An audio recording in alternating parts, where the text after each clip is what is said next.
This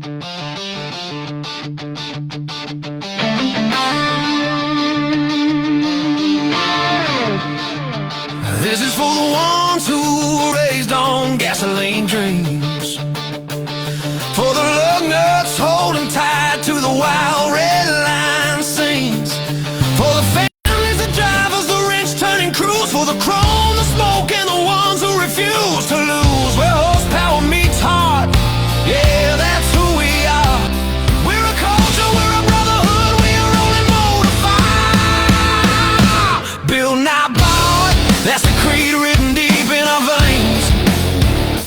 We turn busted cars into legends and rust into fame.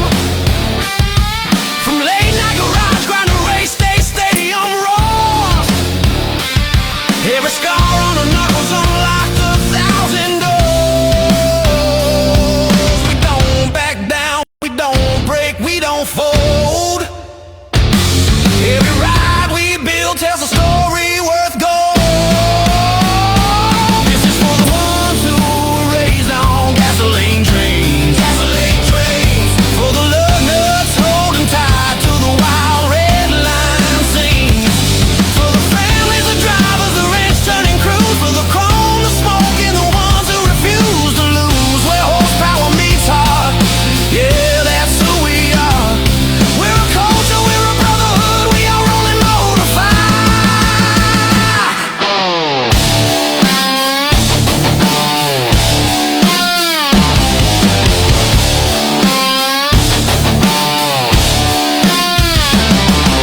Here's to the nights when the world said slow down,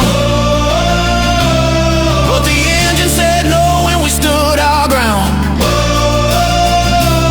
To the ones who grew up rich and when the rest took the easy way, we found our path in the piston noise and we'll ride it every day. Pedal to the metal, this is where we belong. Cars, trucks, monster trucks, loud and strong. Passion, pride, lug nuts, side by side. If you love what you drive, then ride, ride, ride.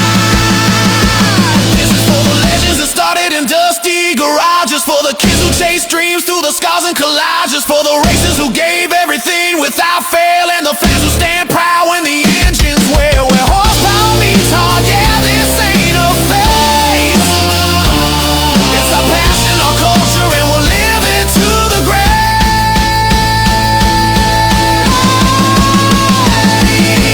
Pedal to the metal, forever in our veins. So look out, we're only getting louder from here. Nothing built strong was ever built out of fear.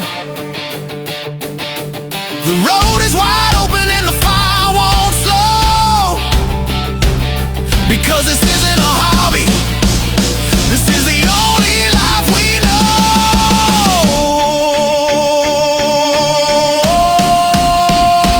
Pedal down, heads high. We're not done. Pedal down, heads high. Pedal down.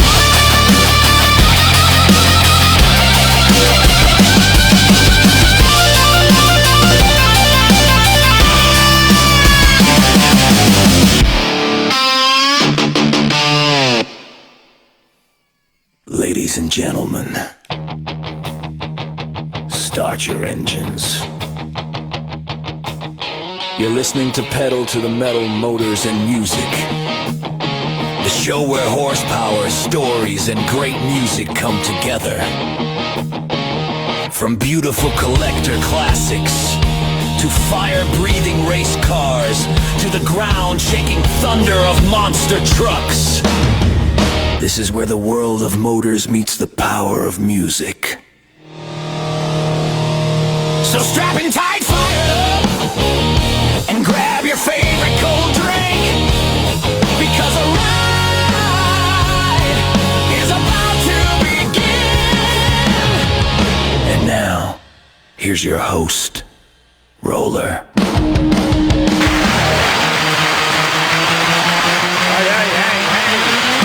Whoa!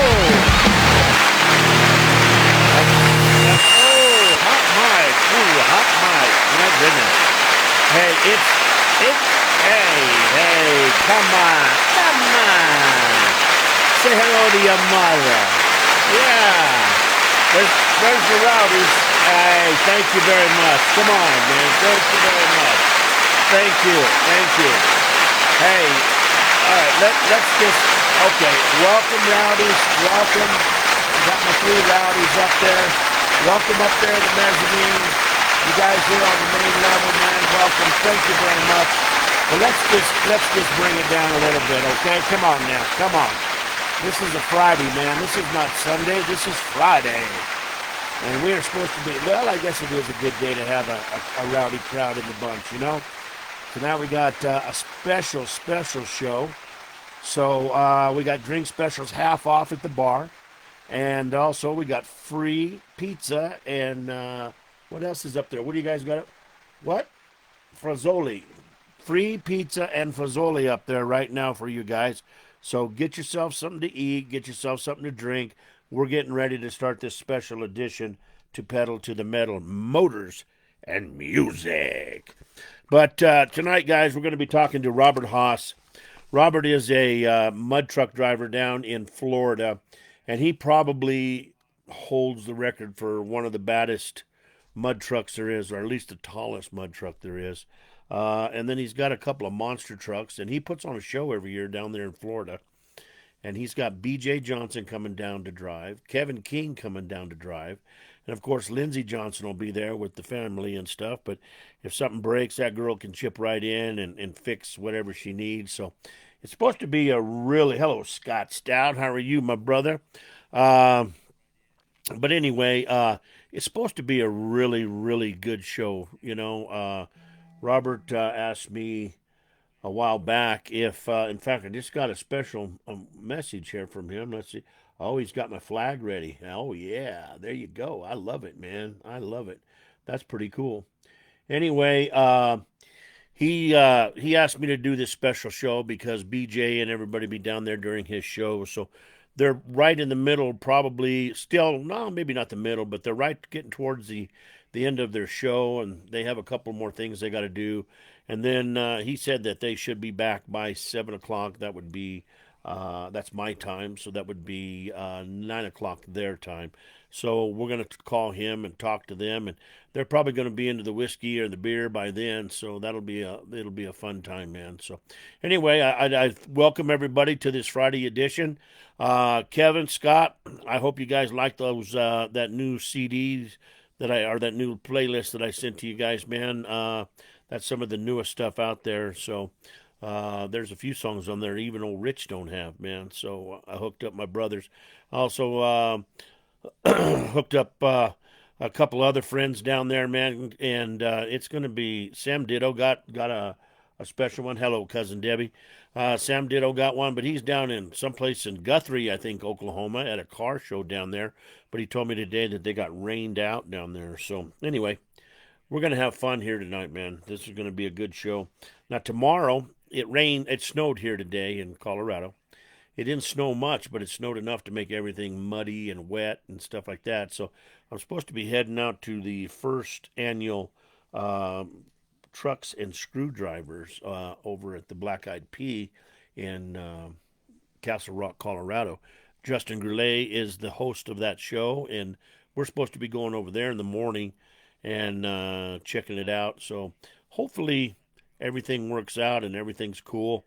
And the roads are not icy because, like Kevin would know, and Scott too, these C10 trucks, they're not good in the ice, especially the little short step sides. They are a handful to drive.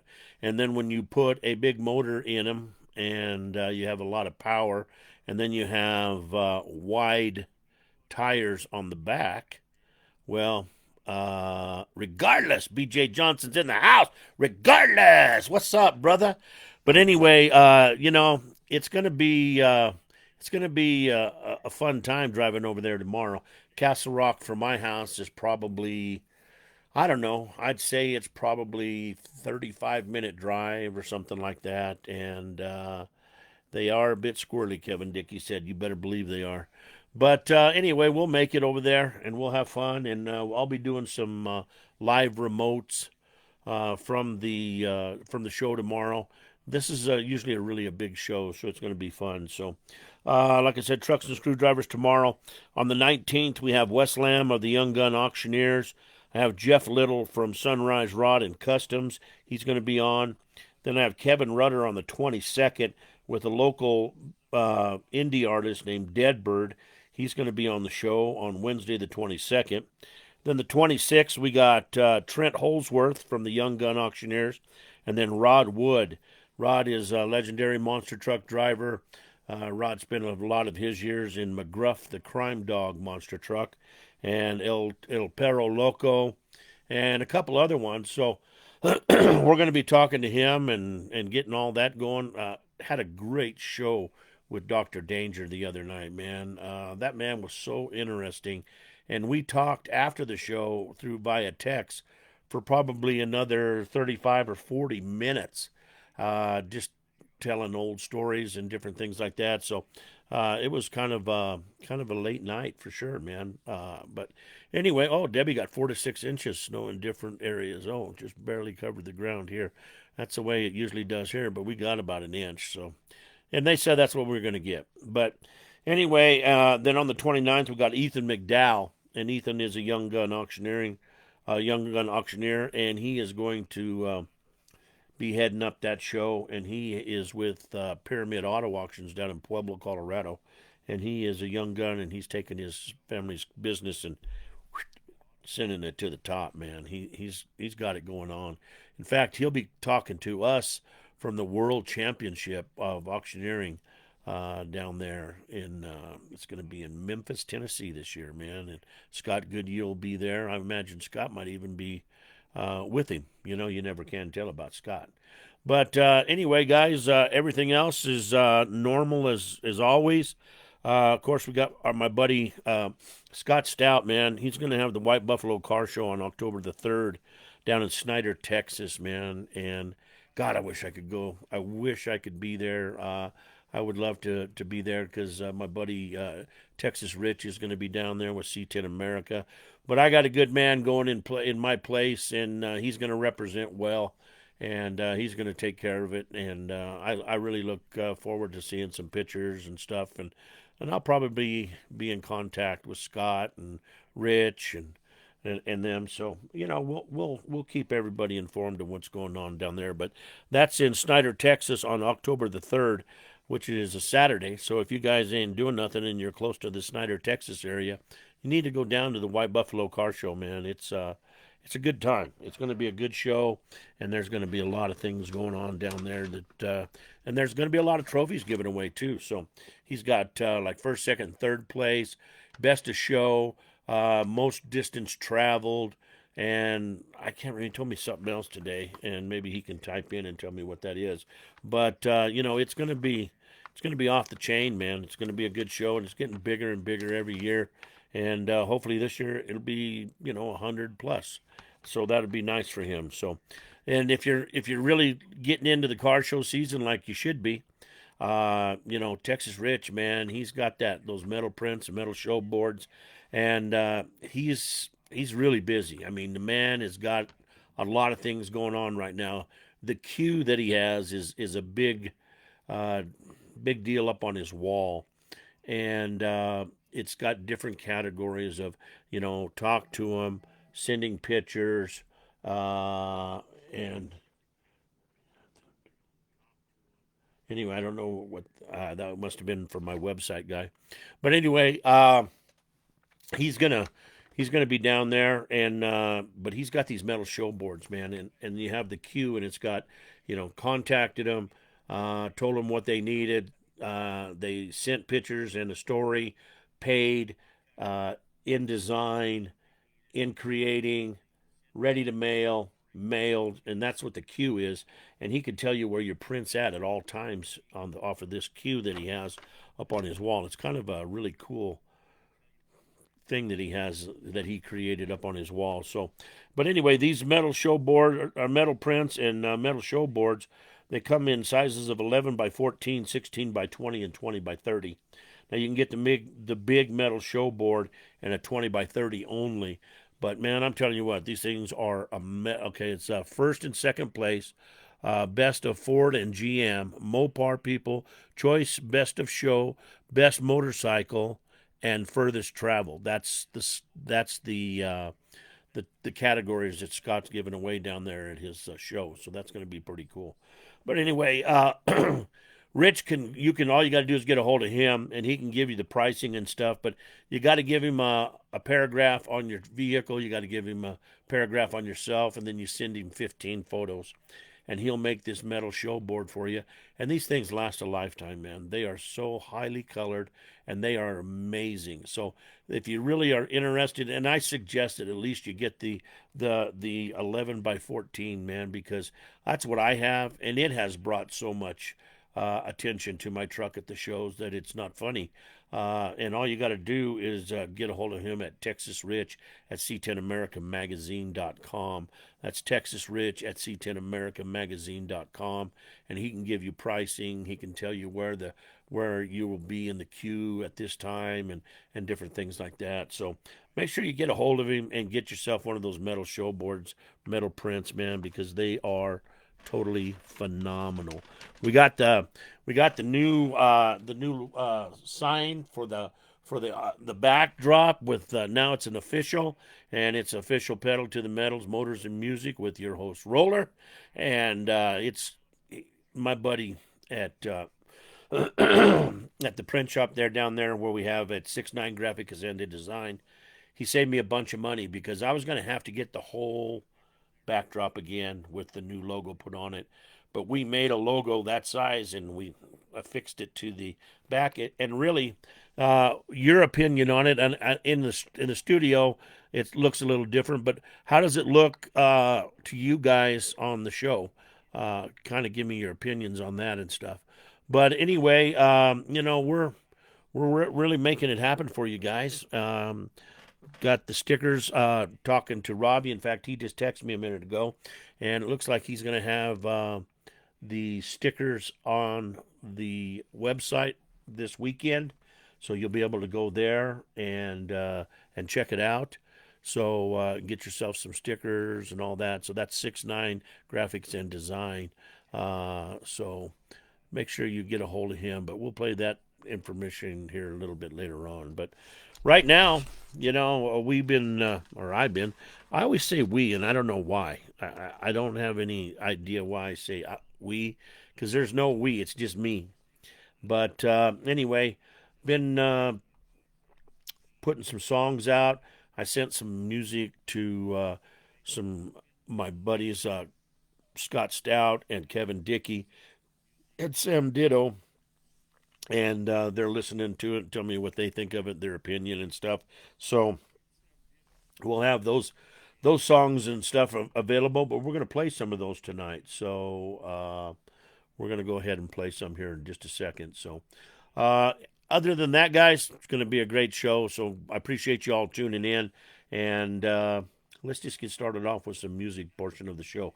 This one here is called A Story. And every car, muscle car, hot rod, or really basically any car has a story. And if you are in tune with automobiles, that car can tell you its story. And if not, all you got to do is ask the owner, and he's got the story down pat, and he can tell you why he created it and what it's all about and different things like that. So I'm going to go ahead and play this first one. It's called A Story. We'll be right back here on Pedal to the Metal, Motors and Music.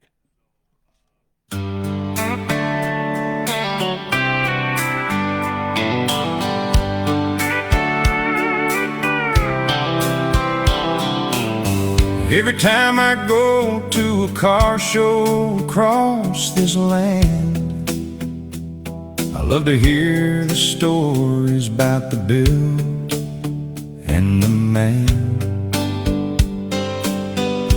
Every car's a legend in somebody's mind, telling of a journey and a dream in time. Those old cars got stories they're willing to tell, From the day they were new to the years they fell, from taking kids to school to Sunday drives to back road runs and family rides. Yeah, every car's got a story to tell about the life it lived and the years it held. From the first turn of the key to the miles it rolled, there's a piece of someone in that steel and chrome. So if you got the time at a show one day, don't just walk by and drift away. Take a minute, listen close, and you'll see it ain't just a car, it's a memory. Some sat parked for years out behind a shed. Some were handed down when a loved one passed. Some were built with blood, sweat, and time. Some were saved when they were barely alive. There's a scratch on a door from a careless day, and a dent that never got fixed that way. But every mark's just part of the ride. Every flaw's got a story inside. Every car's got a story to tell about the life it lived and the years it held. From the first turn of the key to the miles it rolled, there's a piece of someone in that steel and chrome. So if you got the time at a show one day, don't just walk by and drift away. Take a minute, listen close, and you'll see it ain't just a car, it's a memory. If you can't hear it, just ask the man. He'll light right up and start to ramble on about the day he found it, the work he's done, and the miles he's chased beneath the sun. You'll see it in his eyes, hear it in his voice. That car ain't just metal, it was a choice, a piece of life he refused to lose, and a road he still gets to choose. Yeah, every car's got a story to tell about the life it lived and the years it held. From the first turn of the key to the miles it rolled, there's a piece of someone in that steel and chrome. So next time you're walking that road at a show, slow it down, don't be in a rush to go, 'cause behind every hood and every key, there's a lifetime of stories. Yeah, every car's got a story to tell. You just gotta listen or ask him well, and you'll find out more than you thought you'd see in a life on four wheels and memories.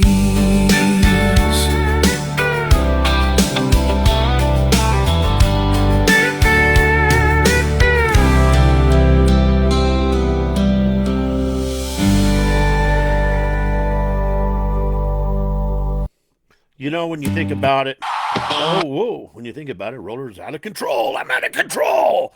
But anyway, every car does have a story, man, and especially these old classics. They got a story, and all you got to do is just listen to them, man. If you can just listen to them, they'll tell you exactly what that story was, or you could see it in him.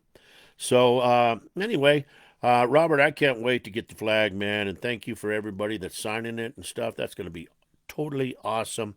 I'm going to have to make a pole and fly it when I take the truck to the truck shows and stuff like that, man. That's going to be pretty cool. So thank you guys very much. We're going to be talking to those guys. They're eating dinner right now, and we'll be talking to them about 7 o'clock. So it's 6:10 here right now. So we got just a few more. So we'll go ahead and play some other ones right here. This one here is called Memories. We'll be right back here on Pedal to the Metal, Motors and Music.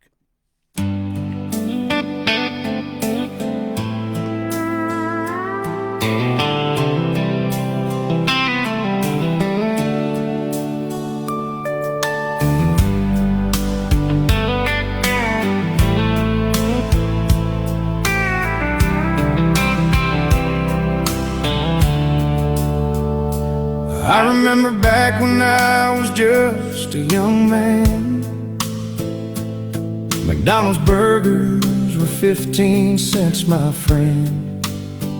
Gas was 59 a gallon. Life felt so grand.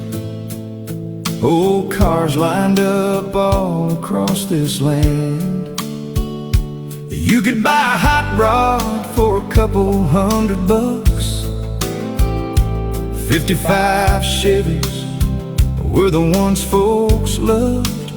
Studebakers, Packards, Mercury sitting low, waiting on a dreamer to make them his own.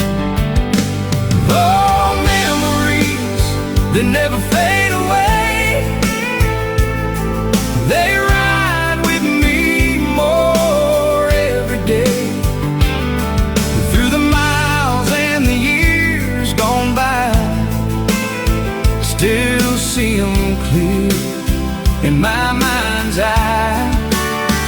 Yeah, time rolls on, but I still believe in the way it was and the way it used to be. No, I ain't forgotten. No, I still know where all those old time memories go. Now I wonder where it all went wrong. Where'd all those old cars disappear or gone? Now when you find one, it's rust and a frame, and the parts cost more than the whole thing came. Junkyards used to be a place to roam. Now they're picked clean or long gone. What used to sit waiting out in the sun now takes a lifetime just to build you one. Oh, memories, they never fade away. They ride with me more every day. And through the miles and the years gone by, still see them clear in my mind's eye. Yeah, time rolls on, but I still believe in the way it was and the way it used to be. No, I ain't forgotten. No, I still know where all those old time memories go. Yeah, we didn't have much, but we had it all. Friday nights and a back road call, engines running and the radio loud. Just a bunch of kids trying to make it proud. Now it's auctions, numbers, and prices high, but you can't buy back those younger days gone by. Oh, memories, they still call my name through every mile and every change, and every rusted frame see. There's a piece of who I used to be.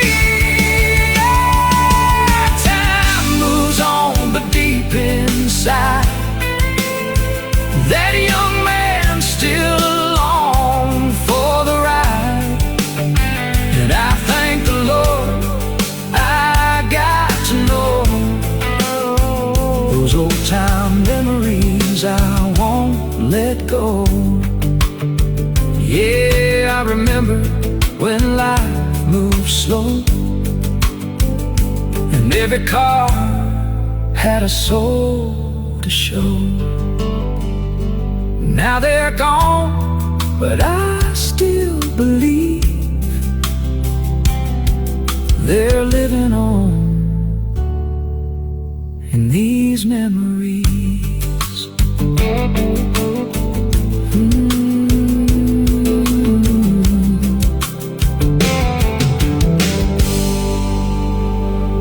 There you go. Memories on Pedal to the Metal, Motors and Music. All right. Guys, we got a good show tonight, man. I'm telling you what, I just can't stress how fired up I really am for this show, man. Number one is, you know me, I love getting on here and producing entertainment for you guys.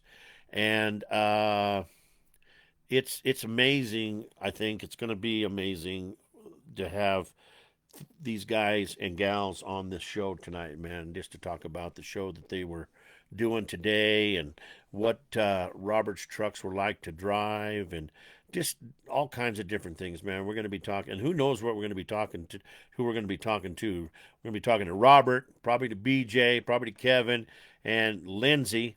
And let's just all say a quick prayer for Lindsey so she can just, and Robert's wife, let's just pray for them that they can keep these gentlemen in line tonight, because I don't know if they're going to be able to, because I already seen regardless from BJ, and that's a sign right there, regardless. And you know, it's going to be fun. I wish I was down there. That would be a fun one to do very, very live. I promise you that. It would be fun to hang out down there. And you never know. You never know. One year we might have to go down there and hang out with them and do that with them. So, but no, we got still got some time. It's only 6:17. So let's see here. Let's play this next one here. I think I sold the big truck today, Roller. Wow, that's crazy, man. That's real crazy. But you know what, dude? You can always build another one, and you can build it even bigger and better. So, you know, you just have to look at it as BJ's breaking out the moonshine right now. Oh, Lord. Oh, hold on. Let me just say another quick prayer for Lindsey and Robert's wife. Just, dear Lord, would you please help these ladies keep these gentlemen under control? Because there could be anything happening in this show. You just never know. And I'm glad that I have an R&R with me tonight. So, fellas, I'm drinking with you, but I'm not going to be drinking as heavy with you guys. So, you're always welcome my house. I get plenty of extra rooms for my brothers. Oh, right on, Robert. Yeah, guaranteed, man. But anyway, let's go ahead and play this next song. This is called Trophies Aren't the Reason. We'll be right back here on Pedal to the Metal, Motors and Music.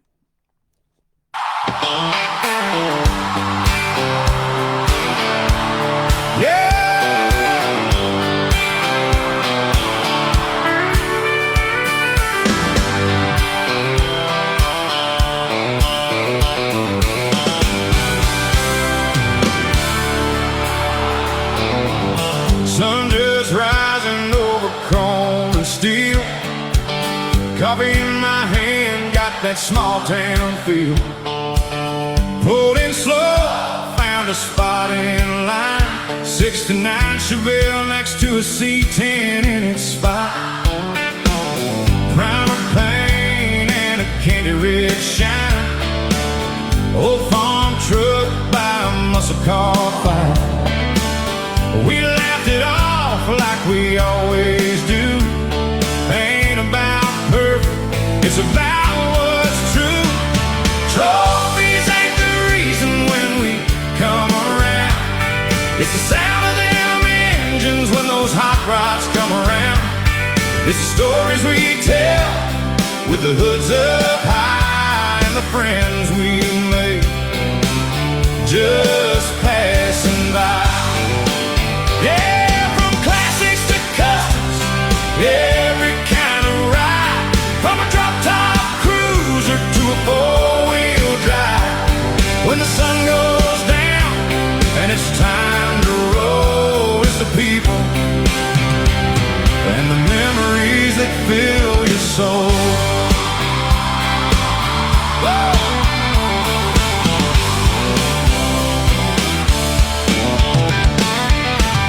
Kid walking by with his dad's old hat, pointing at a car saying, I want one like that.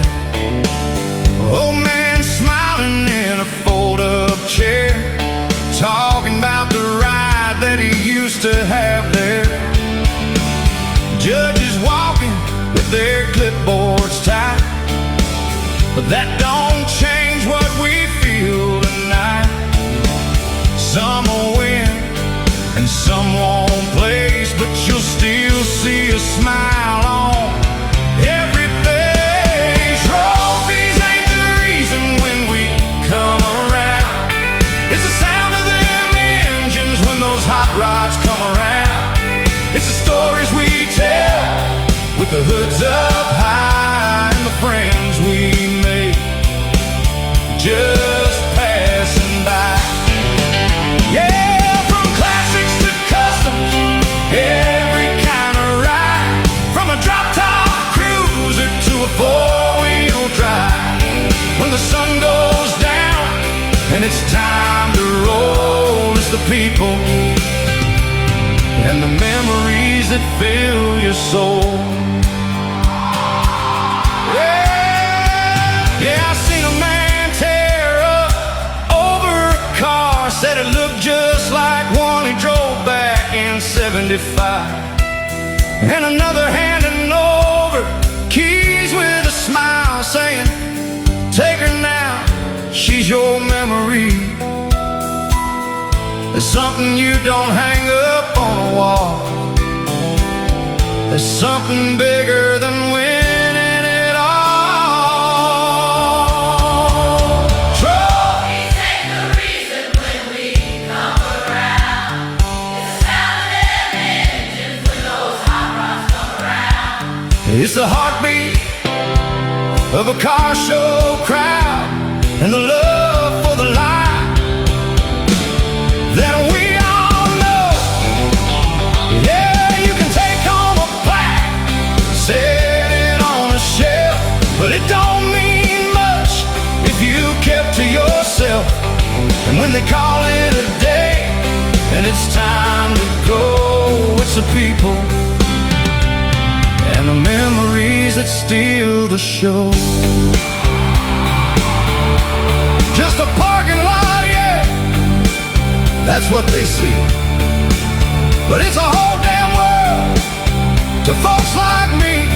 No, trophies ain't the reason.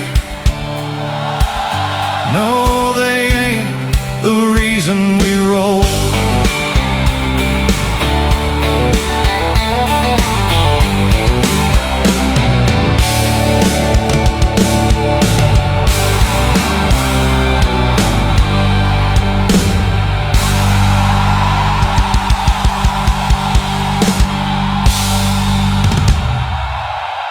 You know, trophies aren't the reason, man. I'm telling you what, because I think since I've owned my truck, I've won twice.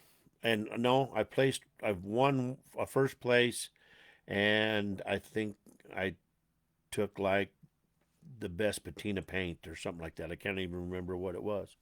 Hello, Sam. How are you? It's my baby girl from Las Vegas, man. Hi, how are you doing? Good to see you on here. I hope your daddy's going to be on here too, and your mama. But anyway, yeah, it's not about the trophy, man. It's just the camaraderie at the car shows, the people you haven't seen all winter. Going to your favorite shows, just hanging out, man. It's just kind of like what those guys are doing tonight down in Florida, man. They got to play with monster trucks. They got to put on a show for people. They got to do what they wanted to, what they loved to do. And now they're going to hang out. They're eating, they're drinking, they're having fun. We're going to talk on the show. It's just going to be a full night, man. And it's just the best way.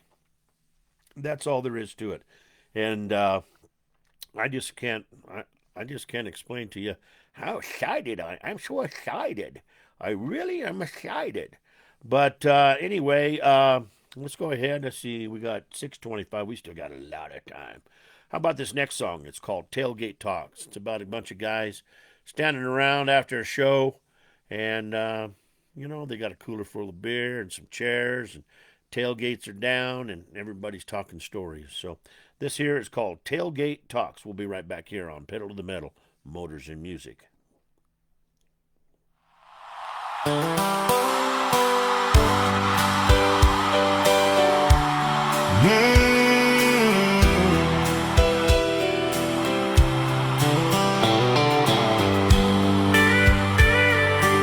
It's okay.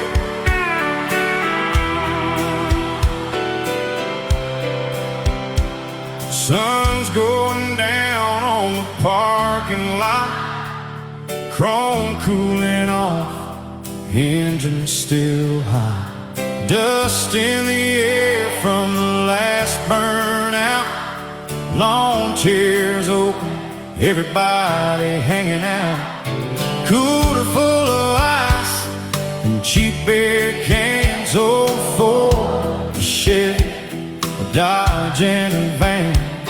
Radio playing something low and slow. Yeah, that's where the real stories start to show. It's tailgate talks under parking lot lights, where the past rolls in with the falling night. Laugh about the good, raise a drink to the gone. Every old truck's got a memory in its song. From first love kisses to last goodbye walks, yeah, life gets told in them tailgate talks.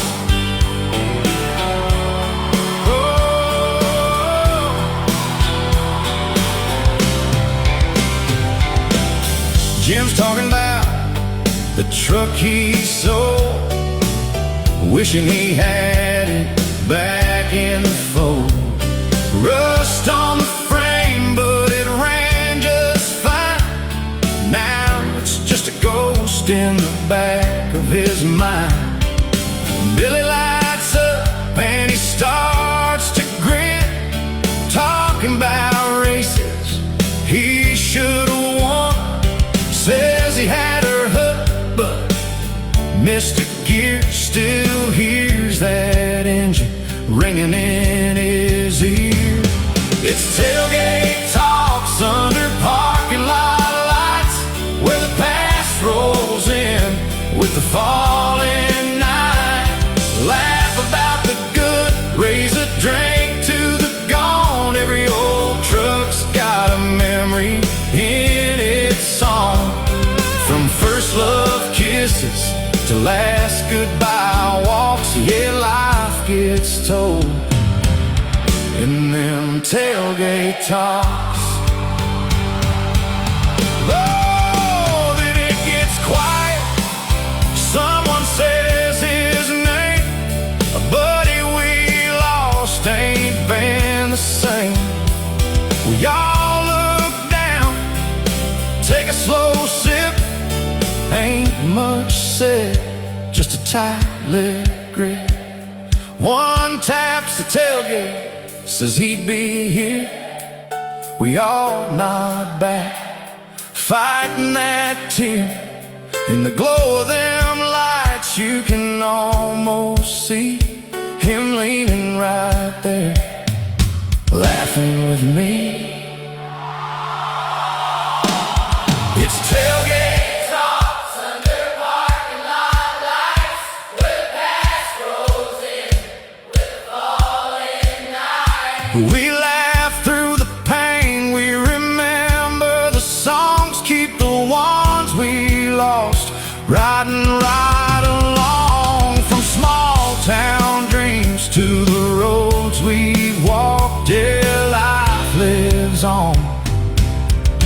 having them tailgate talks.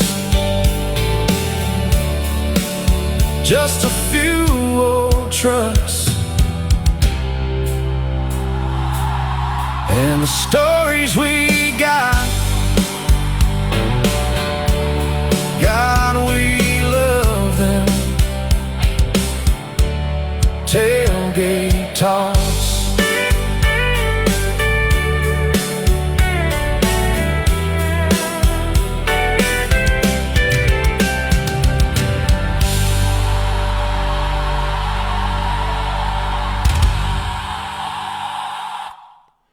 There you go, Tailgate Talks. Scott Stout, I'll have to look for it. I have everything already queued up, and Robert's telling me 30 minutes and counting, but I'll look for it while we're playing some of this music tonight and see if I can find it. If not, man, I'll find it, and I owe Carter her song on Sunday, and I'll play yours on Sunday too, for sure, brother.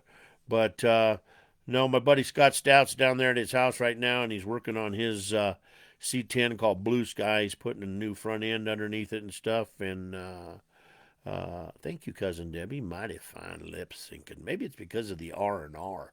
R&R, you know? You never know. But anyway, let's see what we got here next on the old playlist. Let's see here. So I took one of my old songs and I remixed it, and I put it in a live setting. You guys remember the song Main Street Memories?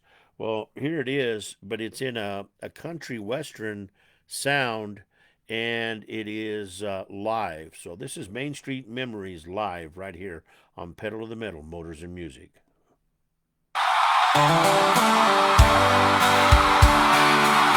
Yeah!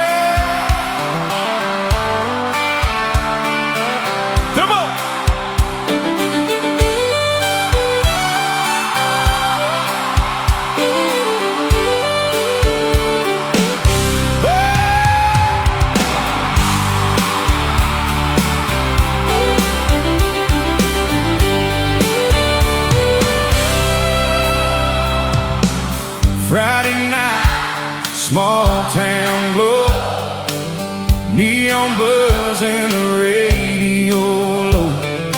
Pulled up slow by the old car wash, just me and the boys letting time get lost.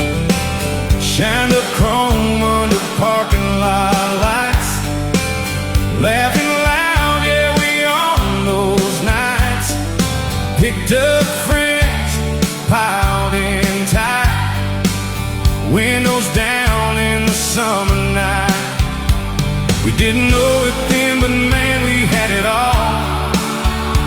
Every mile we drove, we were standing tall. Those were our Main Street memories, cruising slow through our golden years. Million miles on a two-lane dream, blacktop hearts and gasoline, V8 motors thundering loud, shaking glass all through downtown.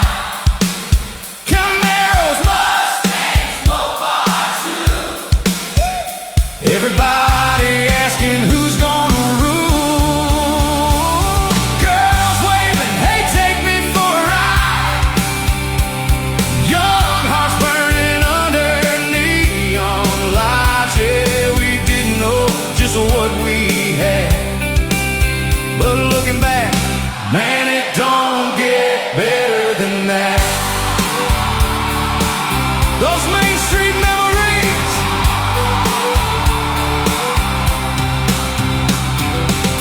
music blasting from every door.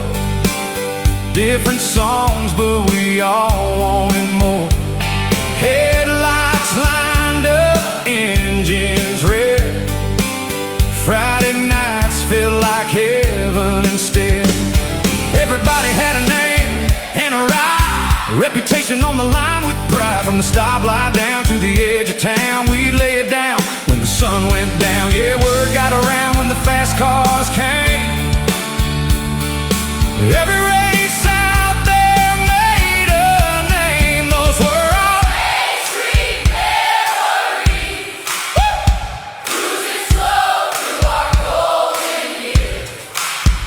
million miles on a two-lane dream. Blacktop hearts and gasoline. V8 motors thundering loud, shaking glass all through downtown. Camaros, Mustangs, Mopar too. Everybody asking who's gonna rule. Girls waving, hey, take me for a ride. Young hearts burning under neon lights. Yeah, we didn't know just what we had, but looking back, man, it don't get better than that. Those Main Street memories. Now those nights live in rearview glass, faded just a little, but they still last. Every laugh, every turn, every street light glow, still riding shotgun in my soul. Yeah, those Main Street memories still running wild inside of me. Million miles, but I go again, just to be back there with my friends. V8 motors rolling through time. Still hear that thunder in my mind. Arrows, Mustangs, Mopar pride. Still hear echoes when I close my eyes. Girls waving like time stood still, and somehow deep down it always will. Yeah, we didn't know just what we had, but those were the best days we'll never get back.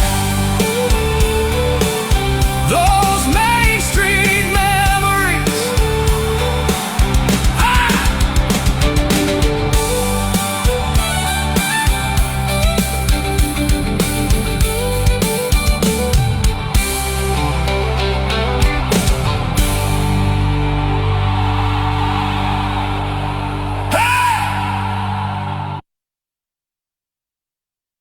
There you go, man. There you go. I kind of like that remix. I think it was, I think it worked out pretty good, man. I really do.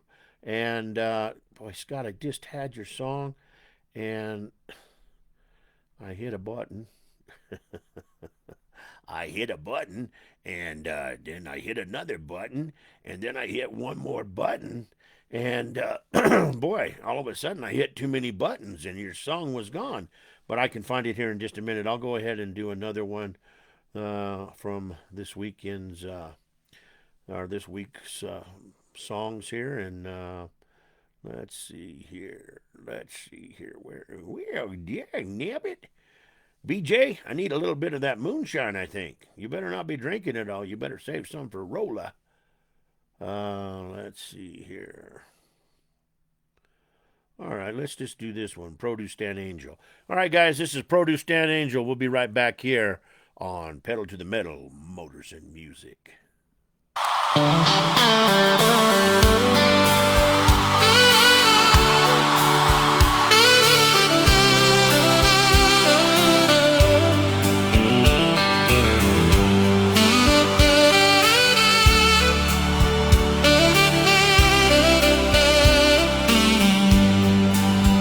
Selling produce from a stand on a county road by the interstate line. All I've done since I was a boy was live this simple life of mine. Said we would slow that Sunday afternoon, so I sat with my back to the road, strumming on that old six string, singing the songs I've always known. I was singing He Stopped Loving Her Today by old George Jones himself. Just a lonely tune for the open air and the tomatoes on the shelf. Then I heard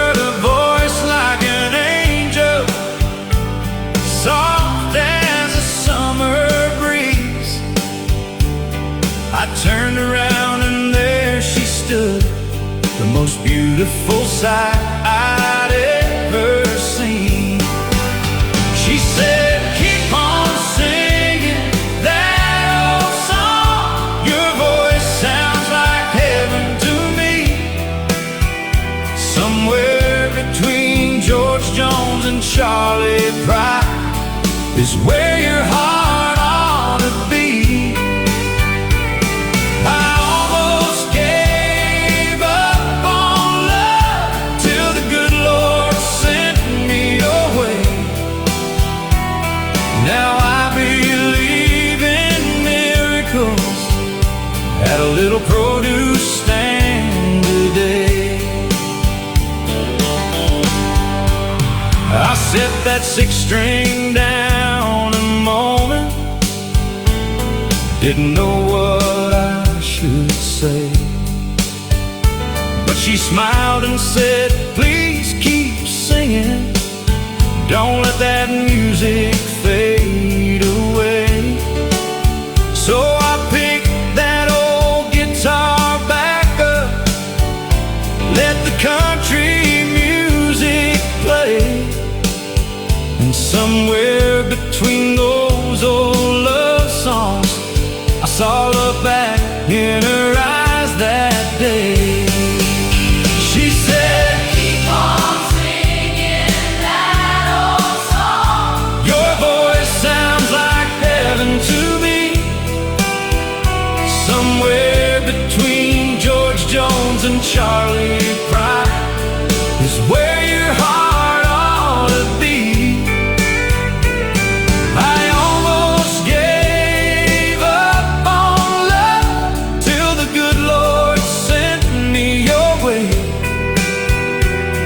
Now I believe in miracles at a little produce stand today.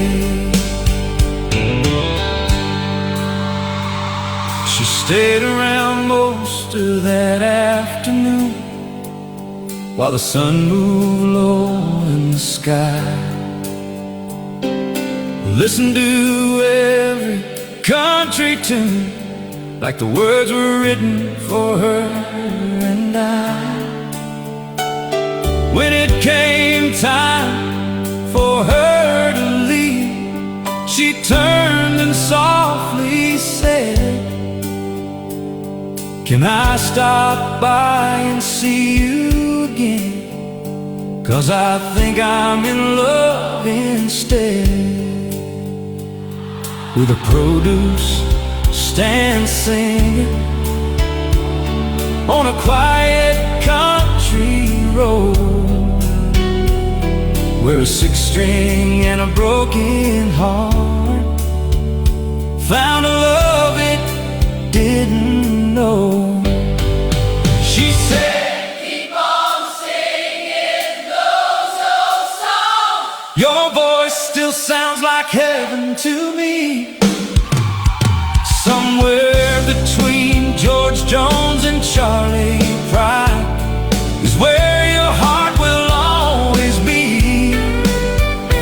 Now the Lord writes love stories in ways we never planned. Mine started with a country song at a roadside produce stand.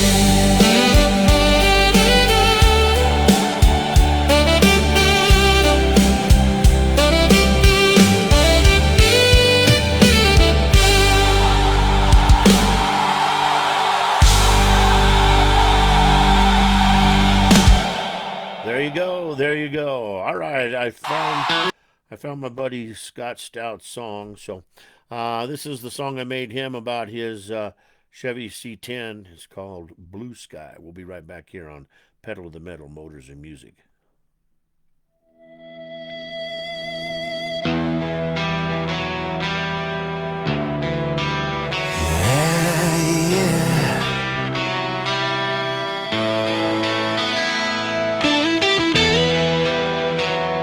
Out in Texas, legends unborn that built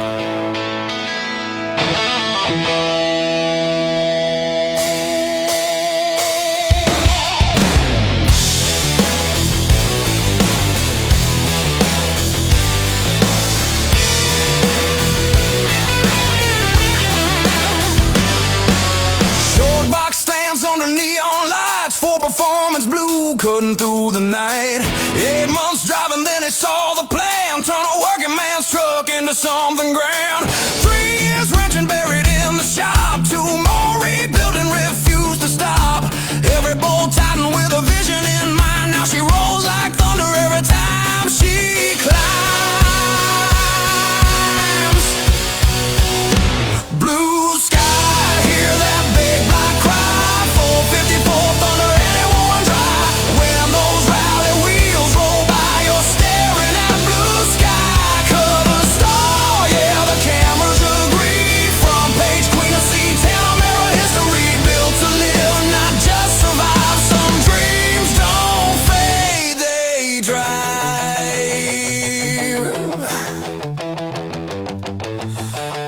454 motor producing, 300 horses waiting under steel. 4L80 automatic, shifting power you can feel. Fuel injected heartbeat, tight and alive. 12-volt rear keeping all that thunder in line.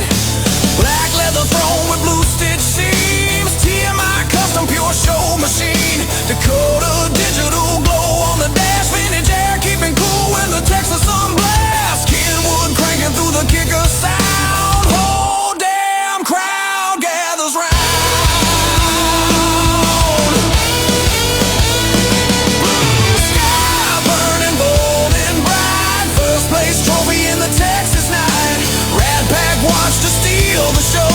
Progress award, now everybody knows. Headliner standing tall and proud. White buffalo wheels through the crowd. Yeah, legends don't ask why, they just roll under blue sky.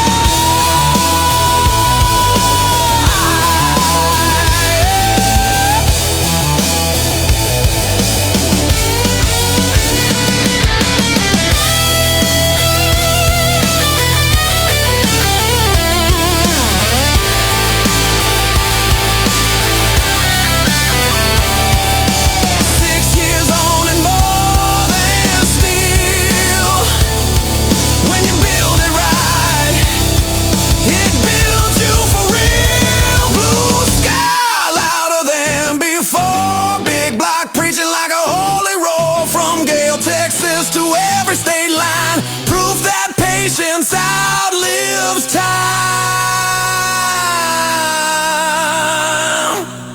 When forever finally rolls by, it'll look like blue sky.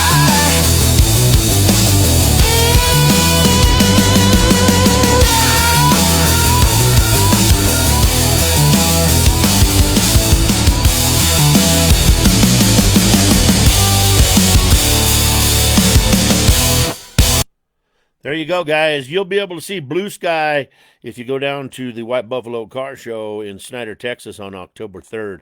Scott will have it down there, and it's a mighty fine-looking truck. Mighty fine, Scott. Mighty fine. But, Robert, I do have BJ's number now, and I will give you a call on BJ's phone, and whoever answers, that's who we'll talk to first, for sure. But, guys, so far, I think it's I'm already having a good time. I know that for sure. So, let's see here. What do you have here?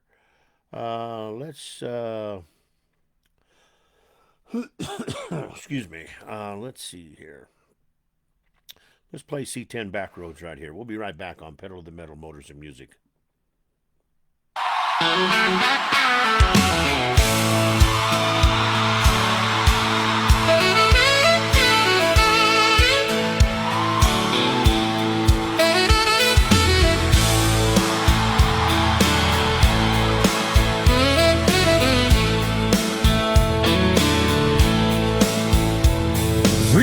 On the road, another city tonight. Different neon glow under different lights. Crowds keep cheering when the curtain goes up, but the road back home is what fills my cup. From Dallas bars to a Nashville stage, every highway mile turns another page. But when the music crowd goes home, I'm thinking about that truck and the road we roam. Hey! Those back roads are waiting on my C10, where our story first began. We bought that truck brand new together, two young hearts and a summer wind. And now every night these songs sound the same, under different lights and a different name. But the only thing that keeps me strong is knowing that old C10's taking me home.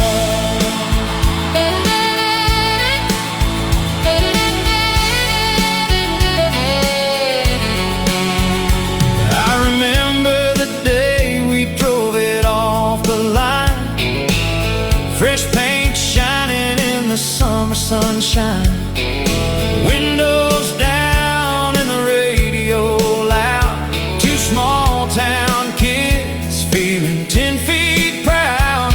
We chased those roads past the county line, talking about dreams and passing time. And every mile that old truck rolled built the life that we still hold. Those back roads are waiting on my C10, where our story first began.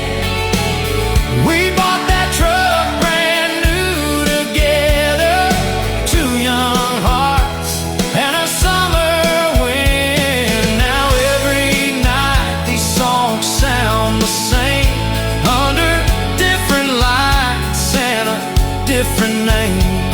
But the only thing that keeps me strong is knowing that old C10's taking me home.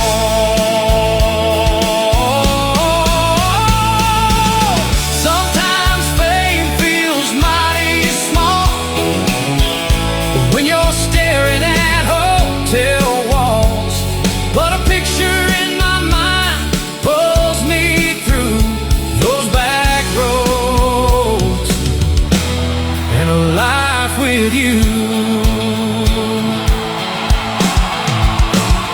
Those back roads are waiting on my C10, where our whole life began.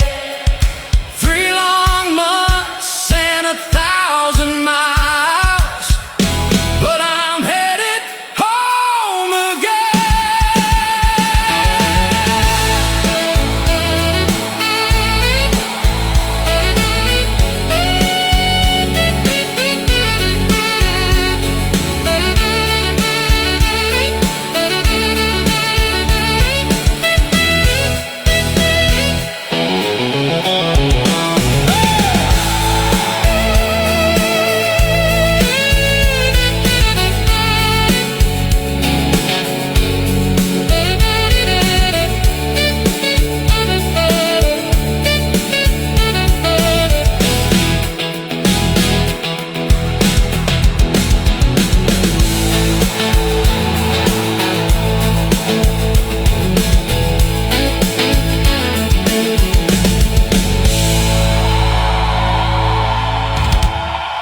There you go, C10 Back Roads.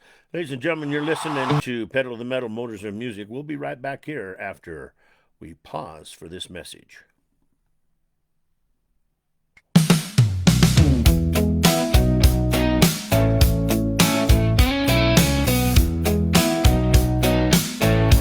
Love nuts, take a look at our new partner, 6'9" graphics and design. A small design and marketing company, big on personalized release. They work closely with you to get your business noticed, with graphics that stand out and grab attention. 6'9" graphics and design, specialized specializes in stickers, decals and graphics for your hot rods, custom projects, so business marketing. They also offer logo design, brochure signs, business cards, banners, custom apparel, vehicle graphics, and much more. Remember, that's 69 Graphics and Design. Visit 69design.com or find them on Instagram at 69design.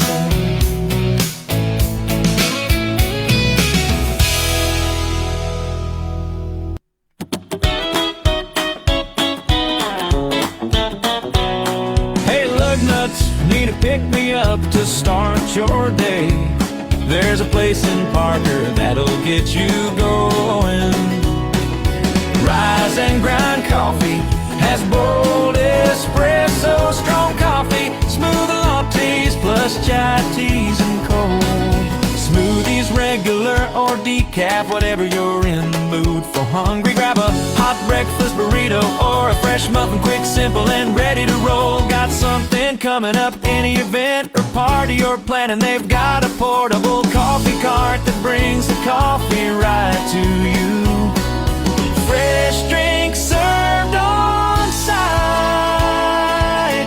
Local spot, good coffee, good people. Rise and Grind Coffee, fueling your day, one cup at a time.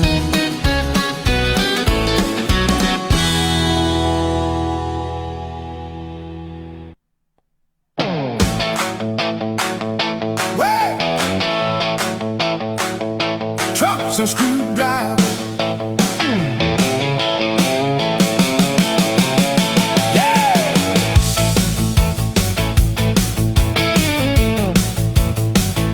Trucks and Screwdrivers is back in town. Castle Rock's where the rides roll round. Saturday morning, engines start to roar. Hot rods pulling up door to door at the Black Eyed Pea lot. Chrome and horsepower heating up the spot.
be a good show tomorrow, man. Trucks and Screwdrivers. It always is.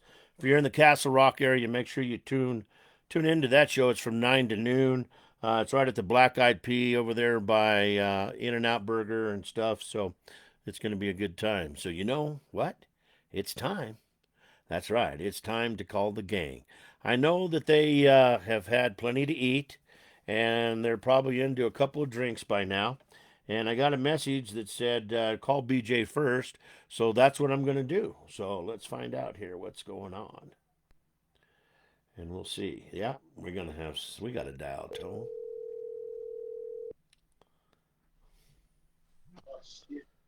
Yo, Regardless. What's up, regardless? what are you doing? Nothing. What's going on over there? Drinking moonshine, hanging out, waiting for you. Man, I'd like to be there right now. Oh yeah, we're having a good time. Did Hanging you- out here at Bob's house. Did you have a good show? So today was just the car show and the burnout contest. Oh, and really? The burnout contest didn't go real well, so we were actually driving the trucks around for media, Uh-huh. and they were doing a bunch of filming of us just driving around in the pit area. I mean, I've never drove the Cadillac before, so I learned how to drive it today, and then Kevin learned how to drive the Jeep in about 30 minutes, and we're good to go. How was the Cadillac compared to everything else you've driven? You know what's funny? It's like driving California Kid. Is it really? Yeah, but I mean, it's a full-blown Cadillac. So you're sitting on the left-hand side, and it's got Yeah. all the interior and shit in it. Uh-huh. But you got to look out the side window so you can see where the tire's at. But it's that short. When I get out, I can put my foot on each tire and still be in it. That's crazy, man. That's crazy. Yeah. But you still get that Cadillac ride, don't you? That luxurious ride. Oh, yeah, it's great. Oh, it's loud as hell. Is it really? Oh, yeah. He put stacks on it, so the stacks are right by the mirrors. Oh, man. Yeah. Dude, I mean, you've seen El Caminos, Camaros, and different things on 4-wheel drive chassis and stuff. But man, whoever thought of putting a Cadillac on a monster truck frame, man? Robert did. Oh, yeah. That's it. Yeah. Robert did. CTSB on 66s with a 572 in it. Like, why not? It was a great idea. I think so. I mean, I'm voting for it right now. It's crazy. Yeah. It's crazy. He's literally been working on it all week to get it running. That and the Jeep, to making sure they run right for Kevin and I. We're like, we don't care. Like, don't worry about it. He's been thrashing all week long trying to figure it out. Uh-huh. But they ran fine. We went and ran them today and run them around the parking lot. They'll be fine. Right we're on. I told them they're nice trucks. So you jump them, and we're not jumping them, so they're going to stay nice. Yeah, exactly. Just gonna have fun with them. That's it. Are they pretty? Yeah. Are they pretty powerful? Oh yeah, Right yeah. on. Kevin's jacking around in the Jeep and yanking the front wheels off the ground in the grass, and we're just out there hanging out, like doing shit we're not supposed to be doing today, because they're supposed to be all about the burnout contest today, and then we're over there jacking around in the trucks. So how come the burnout contest didn't go good? They had one truck there that was like a real burnout truck. Uh-huh. And then the rest of them were all like high school kids that mom and daddy's got too much money, and they thought they could do burnouts, and they really learned ours real quick that holding the brake with their 40-inch tires and 30-inch wheels don't work real well. So we just started driving around the pit area, and the whole social media team came over to us. Like, we were just making sure we knew what we were doing for tomorrow. Right on, man. What time does it start tomorrow? 12 o'clock. 12 o'clock, huh? They've actually got 50 trucks signed up for tugs, and they're all big mega trucks. No way. Mm-hmm. You got some mud pits to play in and everything? Hey, when we bring them back here to Bob's house, yeah. No, we're at the speedway, so we're on an asphalt track. Oh, okay. So there's nothing back there. But you got it. So I haven't talked to you, so you need to realize that Bob's truck's on a 35.5 tire. Wow. So imagine if I was to say you park California Kid next to his truck. Right. The roof's probably the bottom rocker of his truck. That's how tall this thing is. Damn. Like when we stand next to it, the tires are taller than us. Just the tires. That's amazing. Oh, dude, it's crazy. We have he's got elevators on it, so you actually stand on a platform, hit a button, and it takes you to the top on hydraulics. So you can get in. That's how big these things are. Like Kevin and I were laughing about them today. We're like, look, the Jeep's about the Jeep would be about the same ride height as we would race a truck Right. on 48. Right. But the Jeep's on 48. Wow. Then you have the Cadillac on 66s, which is taller than a normal mom's truck. And then Bob's truck towers the Cadillac. So it's like you can walk underneath Bob's truck. That's amazing, dude. But Yeah. they all look amazing, you know. And I bet you they really look good up close. Oh, yeah, they're beautiful. Like Bob's truck's all painted and powder coated all underneath and green and copper colored. I mean, dude, it's beautiful. It's got overlay on the 4-link. It's like a 4-link bar has aluminum or stainless steel overlays over it, so they're all shiny. Like, it's wild. Oh, wow. Wow, They that's run these awesome. things in the mud. Like Kevin and I were laughing today. I'm like, I wouldn't want to clean this thing. Yeah, no joke, huh? Yeah. That's No, that they're beautiful trucks. Even the ones that the Cadillac, they just got it done. And then the Jeep he's had for a while, but he had it wrapped. But I mean, they're full blown mud trucks, but you can take them to car show. wow, that's amazing. What's the crowd turnout supposed to be like tomorrow? Hopefully good, because today being Friday and it's the middle of the day and it's hot as hell down here. It was 90 today. Uh-huh. There wasn't a lot of people there today, but it was also early. So like we left at 5 o'clock and they had a concert starting at 6. So I mean, like I'm sure it got busier because it's Friday night. But tomorrow, Sure. I mean, there's nothing going on. So Well, hopefully it fills up and you guys do good, man. yeah. That's what it's all about. Hey, Go so ahead. it's funny because Bob says, I want you guys to have a good time and just run them, and whatever breaks, we'll fix it on Monday. I'm like, man, we're not here to break your trucks. He's like, well, I know, but if you break them, then I know what I need to fix. So I'm like, okay. And then he's been talking about getting rid of his big Chaos truck, the big Chevy, Uh-huh. and it's just massive. Like, it's hard to haul, and you got to have a lowboy for it. So he had it up for sale, and a guy was supposed to buy it and backed out. And then right before we left today, a guy came up and says, I want to buy it. Really? So they're supposed to finalize maybe the deal tomorrow when we're over there. But he's like, I want you to tug it, and then after you tug it, I want to take it. So we'll see what happens. Wow. But he still has the Cadillac and the Jeep. So Well, then he can always build something else, right? yeah, That's the fun about it. No, I heard a no back there in the yeah, background. that was the wife. That's me for the no. I heard no, really. I really like that's the boss no. That's the Yeah. boss no. Yeah, Well, how'd the motorhome run, man? it actually is really good, dude. Like I said, this is the first time we took it on a road trip. So Uh-huh. we ran it over here last night, back today, and plugged it into Bob's because he already had an RV plug for us and whatever, and leveled it out. We kids slept in it for the first time last night, not in front of the house, and it worked out good. And then today we loaded it all up, took it to the track, and then of course Rowdy got to take a nap about 1 o'clock. So Lindsey and him went to the motorhome because the air conditioner was running, and they Perfect. took a nap and hung out. She had real estate work to do, so I'm at the track hanging out with Kevin and Bob, and Lindsey's doing real estate work in the motorhome, and Rowdy's sleeping. So That's awesome, man. reason we bought it, and it worked out. Well, that's what it's all. That's the great way that the plan was a good plan then. Yeah, like I said, we thought it through and like, well, we'll see what happens, and if not, we'll get rid of it like we did the boat. But no, Sure. it's working great. Well, I was going to turn mine into a mobile billboard, and I had spots already rented and everything. But man, these gas prices in an old Chevy 454, Oh, I had to nix it, man, because I couldn't get enough sponsorship to pay for gas. well, that's like my side business with having the Dodge diesel. Uh huh. You go to put diesel in, and you're $200 something to put fuel in to try to go to work. So everybody's prices went up, and everybody's complaining. But it's like fuel's $6 a gallon here. And Is we're it one of the cheaper really? states. Yeah, we're one of the cheaper states. Right. Damn. That's I crazy. just talked to my dad out in California, and it's $13.50. You're shitting me, man. Dude, That's the guy can't afford to run. no. There's Plus, no way. I told customers just the other day, I was like, hey, this would normally be $1,500. I'm gonna have to do it for $2,000. They're like, why? And I'm like, by the time I bring the Dodge over here, towing a trailer, I run the tractor, I run all the fuel, and I run all the loads to the dump. I'm like, I'm barely gonna make money, adding an extra $500. Sure. And they just couldn't understand it until I was just like, okay, when I go fuel this Dodge truck up that tows 14,000 pounds, I'm like, and with fuel prices, I said it's gonna cost me $250. Wow. That's crazy, Yeah. man. That's crazy. Well, they said tonight that and they already showed it here in Colorado. The fuel prices were starting to drop. So hopefully they start dropping big time, faster than they went up. You know. Yeah. Oh, they don't care when it goes up, but they take their sweet time going down. Oh, guaranteed. It's like they got 5 parachutes on it, man. They don't want. They don't want. They don't want to. They put it under a rocket going up, but they put it under parachutes coming down, brother, for sure, yeah. man. No one's in a hurry. So does the motorhome run on gas or diesel? It's one's a gas. Oh, that's It's a good. V10. It actually does pretty good. So I filled it up.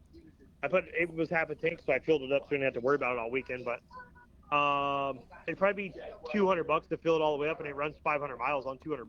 So Shit, that ain't bad. How far are you from home? right, I'm 2 hours. Oh, that ain't So bad at all. so from our place over by Tampa to Orlando, and Uh-huh. then you kind of go a little bit north. So we're literally right between Orlando and Daytona Beach. Oh, Is perfect. where Bob's house is, and then the Speedway is just right up the road. So we're at New Smyrna Speedway. So Cool. it's just outside of Daytona. And then this weekend's Daytona's doing Jeep Week. So it's all the Jeep people are over there on the beach, but it's like you only do that for so long and it gets boring. So that's why they want to do this big event at the Speedway because it's not that far. Yeah, no shit. The 2 hours and go play with some big old trucks, man. That's the fun thing right there. They probably had, I bet you they had probably had 80 show trucks there today. Probably Wow. 40 of them were really like SEMA built show trucks, like badass SEMA built trucks. Really? And then the rest of them, oh yeah, the one Ford, dude, this one Ford is badass. It came straight from SEMA to here. Really? Yeah, they loaded it up on a trailer and brought it out, and it hasn't been out since SEMA. Damn. And Well- then, like I said, we talked to the guy in charge of the tug, and he said he's got 50 trucks signed up for tugs tomorrow. So they're going to do 2 sessions of tugs. So we just don't know where we're going to be on the sessions tomorrow, but Uh-huh. it'll be cool. Like, tug for as far as like tug of wars on an asphalt track, like just burn the tires down with a Damn. truck 20 something tall, like should be in a mud pit. It's pretty wild. It's wild. It is. What's funny is like Lindsey and Kevin and I, we all laugh because like you go to a tug event and we're all like safety people because of monster trucks, and then you stand there like, I don't know about this. Like there's fling a drive shaft out, or I don't know what's gonna happen, but they do so many tug events out here in Florida. It's wild, and they got barricades up and they got chain link fence up to try to stop parts, I would say, but they do it as safe as they can do it. But to actually see a truck that's 25,000 pounds pulling another truck that's 30,000 pounds and just burning the wheels off it, I'm like, that's pretty freaking cool to see. Yeah, it's got to be fun, man. That's got to be a good Yeah. time. I mean, why not? You work all week and get to go play and do that this weekend, man. What a fun time, man. Yeah, because this weekend's grudge tug, so like you just do call outs. Uh-huh. You have 50 trucks in the pit area and you just walk up like, you want a tug? So you got to like literally look at the trucks and be like, who can I pull? Or like we were doing with the Cadillac light. You don't want to be light with tug trucks. You want to be heavy as you can make them. Right. So I need to find somebody that's heavy and be like, hey, let me burn the tires off this thing before you pull me off the pad. You get like 3 attempts. Yeah, let me make a show at least. Yeah, and they do trophies as far as like, you know, the crowd pleaser and whatever else. So Bob's just like, go out there and take off in low and hammer that thing, get the wheel spinning, shift in a second, and lay into it. I'm like, okay. He's like, just burn the tires off. And he burned tires off for a little while. Then if you got a truck that can hold you, then you pretty much know he's going to pull you back off the pad. Sure. But I mean, the crowd likes it. But the thing with the Cadillac though is it's on 66s and nobody else really runs a monster truck tire. Right. So I've only got 2 feet on each side of me in the tug pad area with the barricades. Uh-huh. So it's very narrow for me. The rest of the trucks all run 35.5s, 28Ls, so they're a narrower mud tire. Uh-huh. They don't have to worry about the width. I have to worry about the width. So Well, you'll do a good job. Yeah, either way we're putting a show on. You and Kevin, I don't have to. I mean, that's one thing that Robert doesn't have to worry about is Kevin King and BJ Johnson putting a show on. They're going to make a show, guaranteed, for sure. Yeah, we were even talking about just tugging each other because I know the Jeep could probably hold me until I burn the tires off. Then I could probably hold Kevin because they're about the same weight. Uh-huh. And then decide who's going to pull each other off the pad. Then it would be a war between the two of us. But Bob's like, I want you to just run them until they break. I'm like, we ain't doing that. We're friends. Like, we're going to try to be decent with them. And he's like, I don't even care. Just burn them down. I'm like, all right. I was like, whatever you want. But me and Kevin being, you know, coming from our background, I'm like, I can't do that to somebody. I'm like, Oh, I know. down, you know. But Right. Well, and I think that's one of the reasons why he's got you there, man, because he knows you ain't going to tear up all kinds of shit. You Yeah. know, you're going to just have fun. And yeah. and put on a good show, man. So, you know, I wish I was there, man, though. I think that would be a total blast to be hanging out. I think it's going to be more fun tonight at the party that you guys are at than it is at the show, man. Oh yeah, they bought 100 oysters and clams. We've got those burning on the grill, and then I just pulled out a gallon of apple pie moonshine that we're drinking that I made, and we're just sitting around bullshit and having a good time tonight. Then we get done with tugs tomorrow. We'll probably be done by like 5 or 6. We got to get all the trucks back here, and then we'll just go party down again tomorrow night. So Perfect. he's got a backyard and a waterfall pool, rock pool, and stuff. So yeah. Yeah, he said the kids are going to love it. Oh yeah, my kids have been nonstop since they've been here. Well, that's good though, man. That's a perfect babysitter. You know what I mean? Yeah. That's a perfect I mean, shit, Bob was in the pool. The pool's cold, and the kids are in the pool, and Bob bailed in the pool with him so he could swim around with them. Did Kevin bring the dinosaur? No, Kevin did not bring the dinosaur. What the heck? Georgiasaurus stayed in Georgia. Georgiasaurus stayed in Georgia. Georgiasaurus is tearing Kevin's compound down right now because he's pissed. If we could have figured out how to do it, it should have been riding in the Jeep with him. Oh my God. That would have been off the hook right there, bud, just to see that one going on. Velociraptor hanging out the top of the Jeep. Now, does this Jeep got a top on it, or is it like a cage with a bikini top or something? Oh no, there's no top. Imagine Bill Payne's High Voltage, but on 48. Oh my God, that's too funny. Front engine, short wheelbase on 48 Terras. Oh man, that's funny. Two-seater. It's wild. Kevin was riding it around today, and like, he was yanking the front wheels off the ground and shit. It's a rowdy little fucker, dude. We were laughing. I said, shit, depends how tomorrow goes. I might just bail him in here with you. Yeah. Dude, it's wild. Yeah, it's a good time.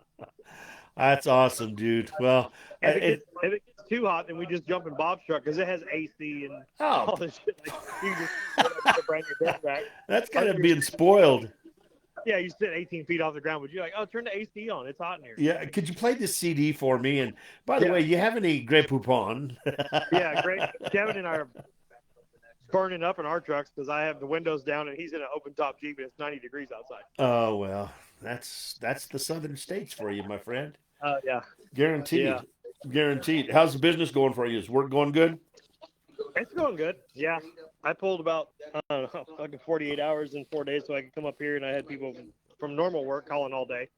And then I was staying busy doing stump grinding and tree work and stuff and just keep quoting it. But like I said, quoting's hard right now because the prices of shit's expensive. Right. Even like going to the dump's expensive now. Like I got to get rid of trees at the landfills, and they're like, oh no, it's like so much a ton. I'm like, when did that go up? They're like, well, we got to pay for our trucks. I'm like, oh God. I'm like, okay. Everybody's getting it from all around, man, from both all sides. Everywhere.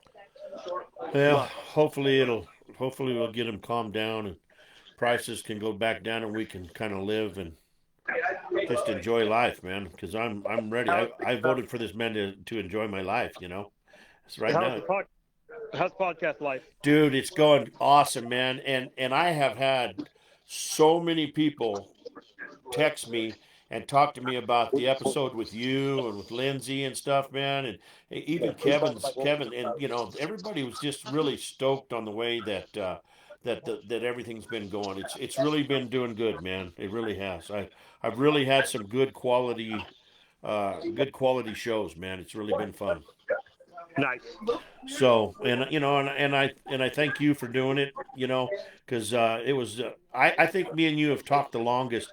I think Larry might have, but Larry might have been a couple of sheets into the wind more than anybody else, you know. So he was. I listened to Larry's because I was waiting for him to talk about the crazy shit we did. And yeah. It was more of being upset with Runte and Bigfoot and I understand why. Right. And I was like cut short, but I could tell him like, man, he's hammered right now. Like, I'm like, God damn, like I know him better than anybody. I'm like, he has been sipping on Grandma's corn squeezings for the night. There was some words that coming out of his mouth that didn't make any English. Oh, it was. And then Susan sitting there trying to direct him and get him back into shape, you know, and it was just like, I felt sorry for him, but it was still fun, man. It was still fun. We had a good time. And, you know, I even had a great one with, you know, Steve Corcio and stuff like that, man. It was good. And then Mike was on here last week, you know, and Mike Welsh and Guy. I know I was pissed. I missed that one because I was going to write in there because I talked to Mike and I was like, hey, I said, you've always been like someone I looked up to from a little kid because I've always like Super Pete, California kid. Then when I got to drive that, I was like, it was like an honor to get to drive it. And when Mike came and saw me because I'm so glad you're in the seat of this thing because you're going to make a name for it again. Yeah. That was like one of the coolest things I ever did. And I was so busy that night when I turned it on because I knew you guys went on early. I'm like, shit, they're already off the air. I'm like, son of a bitch. Well, you can always go back and listen to it on YouTube, bro. Yeah. It's always there. You can always go listen to it again and stuff. So what are we going to do tonight? Are we going to record us bullshitting? Or are we going live tonight? We're live right now, bro. Oh. We are. We are totally live. There's people listening in and hanging out, man. You know, Larry's on Grandma's corn squeeze. And I said that live. I was with him for 5 years, but it's cool. Oh, he don't care. He don't care, man. No, I literally have Bob sitting to the left of me and Kevin right in front of me and Lindsey to the right of me. So you can ask. Well, that's good. Well, we'll just hit every. And Bob's wife's sitting next to me, so I can't forget that. 'Cause she's gonna chew my ass. Yeah, we'll have to get a hold of her, get her on there too. We even got Wants to hit the pool. Okay. All right, Sam Ditto, you guys have a good night. My buddy Texas Rich is on here, man. He's having a good time listening in and stuff. But no, bro, I tell you what, man. I think that Robert's just such a cool dude, man. We kind of like hit it off right away, and I was excited. He asked me if I could do it this on a Friday, and I was like, sure, man, let's get her done. So I've been looking for this towards this one all week, man. Yeah, we've been waiting. Bob's been nervous. He's like, "Oh, it's almost time." We're like, "It's fine. It's Roller." I'm like, "I've known him forever." Yeah, I mean, we're just gonna talk, man. That's all it is. He's been nervous for the last hour. I had to get the moonshine out to calm him down. Yeah, this is the best part. He says, "Hey, how come I'm not watching Roller's podcast? It says your name's on there." And I looked on there. Well, yeah, because you're watching it. We had to keep checking. I go, "Hey, just so you know, I looked on my podcast and it says you're watching it right now."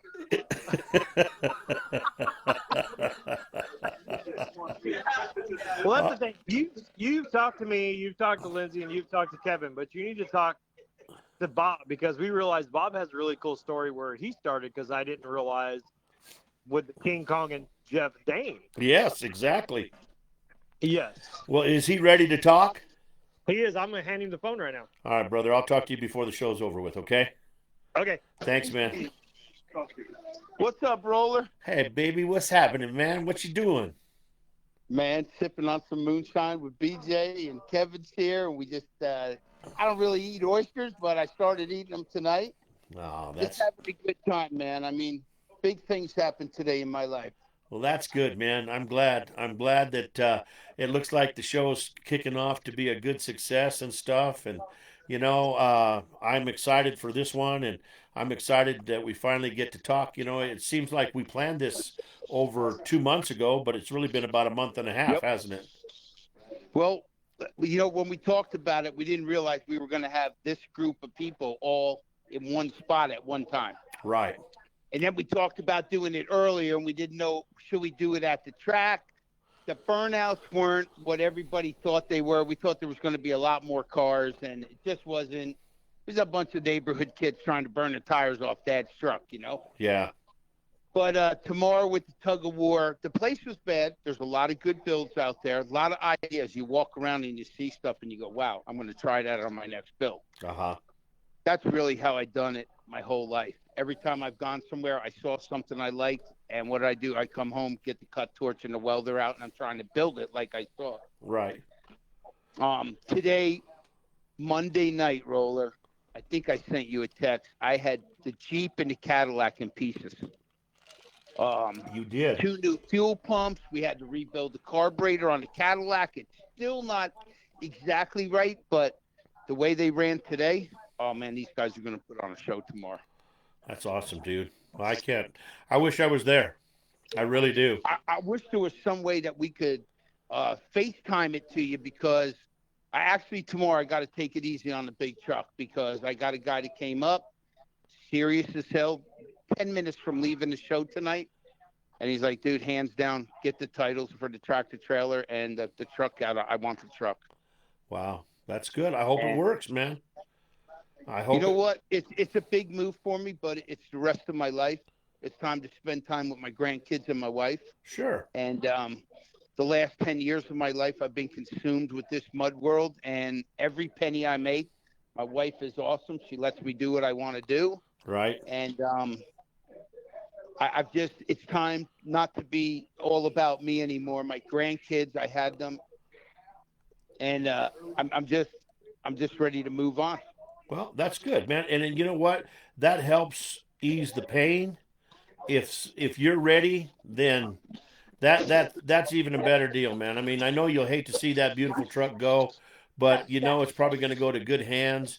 And if it doesn't, you know what?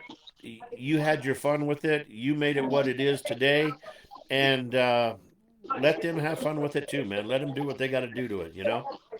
Listen, it's just that time. I mean, we talked about what's going on with my health, and it's just time to, am I going to be sad? You're damn right I'm going to be sad, but Sure. It's time to let that thing go. I always have a truck. Listen, I started at 13 years old with the 43 Willys Jeep. Well, I'm not stopping now. Like I said, I'll probably wind up keeping the Jeep. right. But I'll be honest with you, somebody pulls in the driveway tomorrow and gives me what I want for the Jeep, I'll just build something else. There you go. And you always got the Cadillac.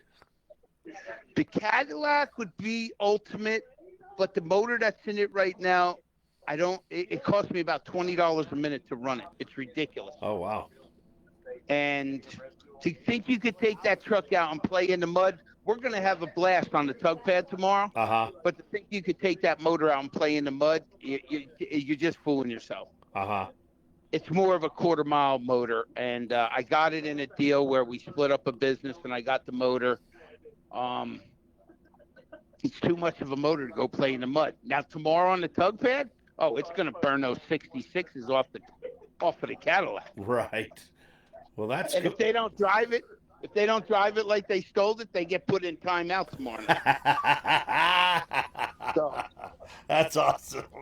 That's awesome. I mean, listen, that's the game you play in this world. If you break it on Saturday, you just know what you got to fix on Monday. Sure, And man. you can't go to the track. If you're going to go there and worry about what it's going to cost to repair something, then you don't need to be there. Right, exactly. Well, you know what? Let's start from when you was a young man growing up and you got that Willie's going and we'll just kind of work our way through the show and get up to where you are today, and then we'll talk to Kevin a little bit, and then we'll talk to you some more, and then we'll talk to Lindsey, and then we'll finish the show up with you, and we'll just have a good night tonight. How's that sound? Hey, we're ready. We're ready. Actually, BJ's going to get me some more moonshine, and I'm going to sip on that. There you go. It started in Jersey with a best friend of mine, Joe Gilman. We turned wrenches our whole life. At 13 years old, we got that 1943 Willys Jeep. Like I told you, a bottle of Marvel Mystery Fluid. We freed that bitch up, and we drove it. That was our ride. Uh-huh. So we blew it up. Yeah, but you had fun, we right? We went on to building choppers for a while. We thought we named this little building in the backyard the Chop Shop, and we went into building choppers. And then I looked at him one day and said, I'm splitting to Florida. I'm going to Florida. That's where I wanted to be my whole life. I come down here on vacation. I came to Florida. Uh-huh. And worked in the union, like I was telling you, out at Disney. And always had the monster trucks in my blood. And then one morning, I woke up and King Kong was parked next to my camper.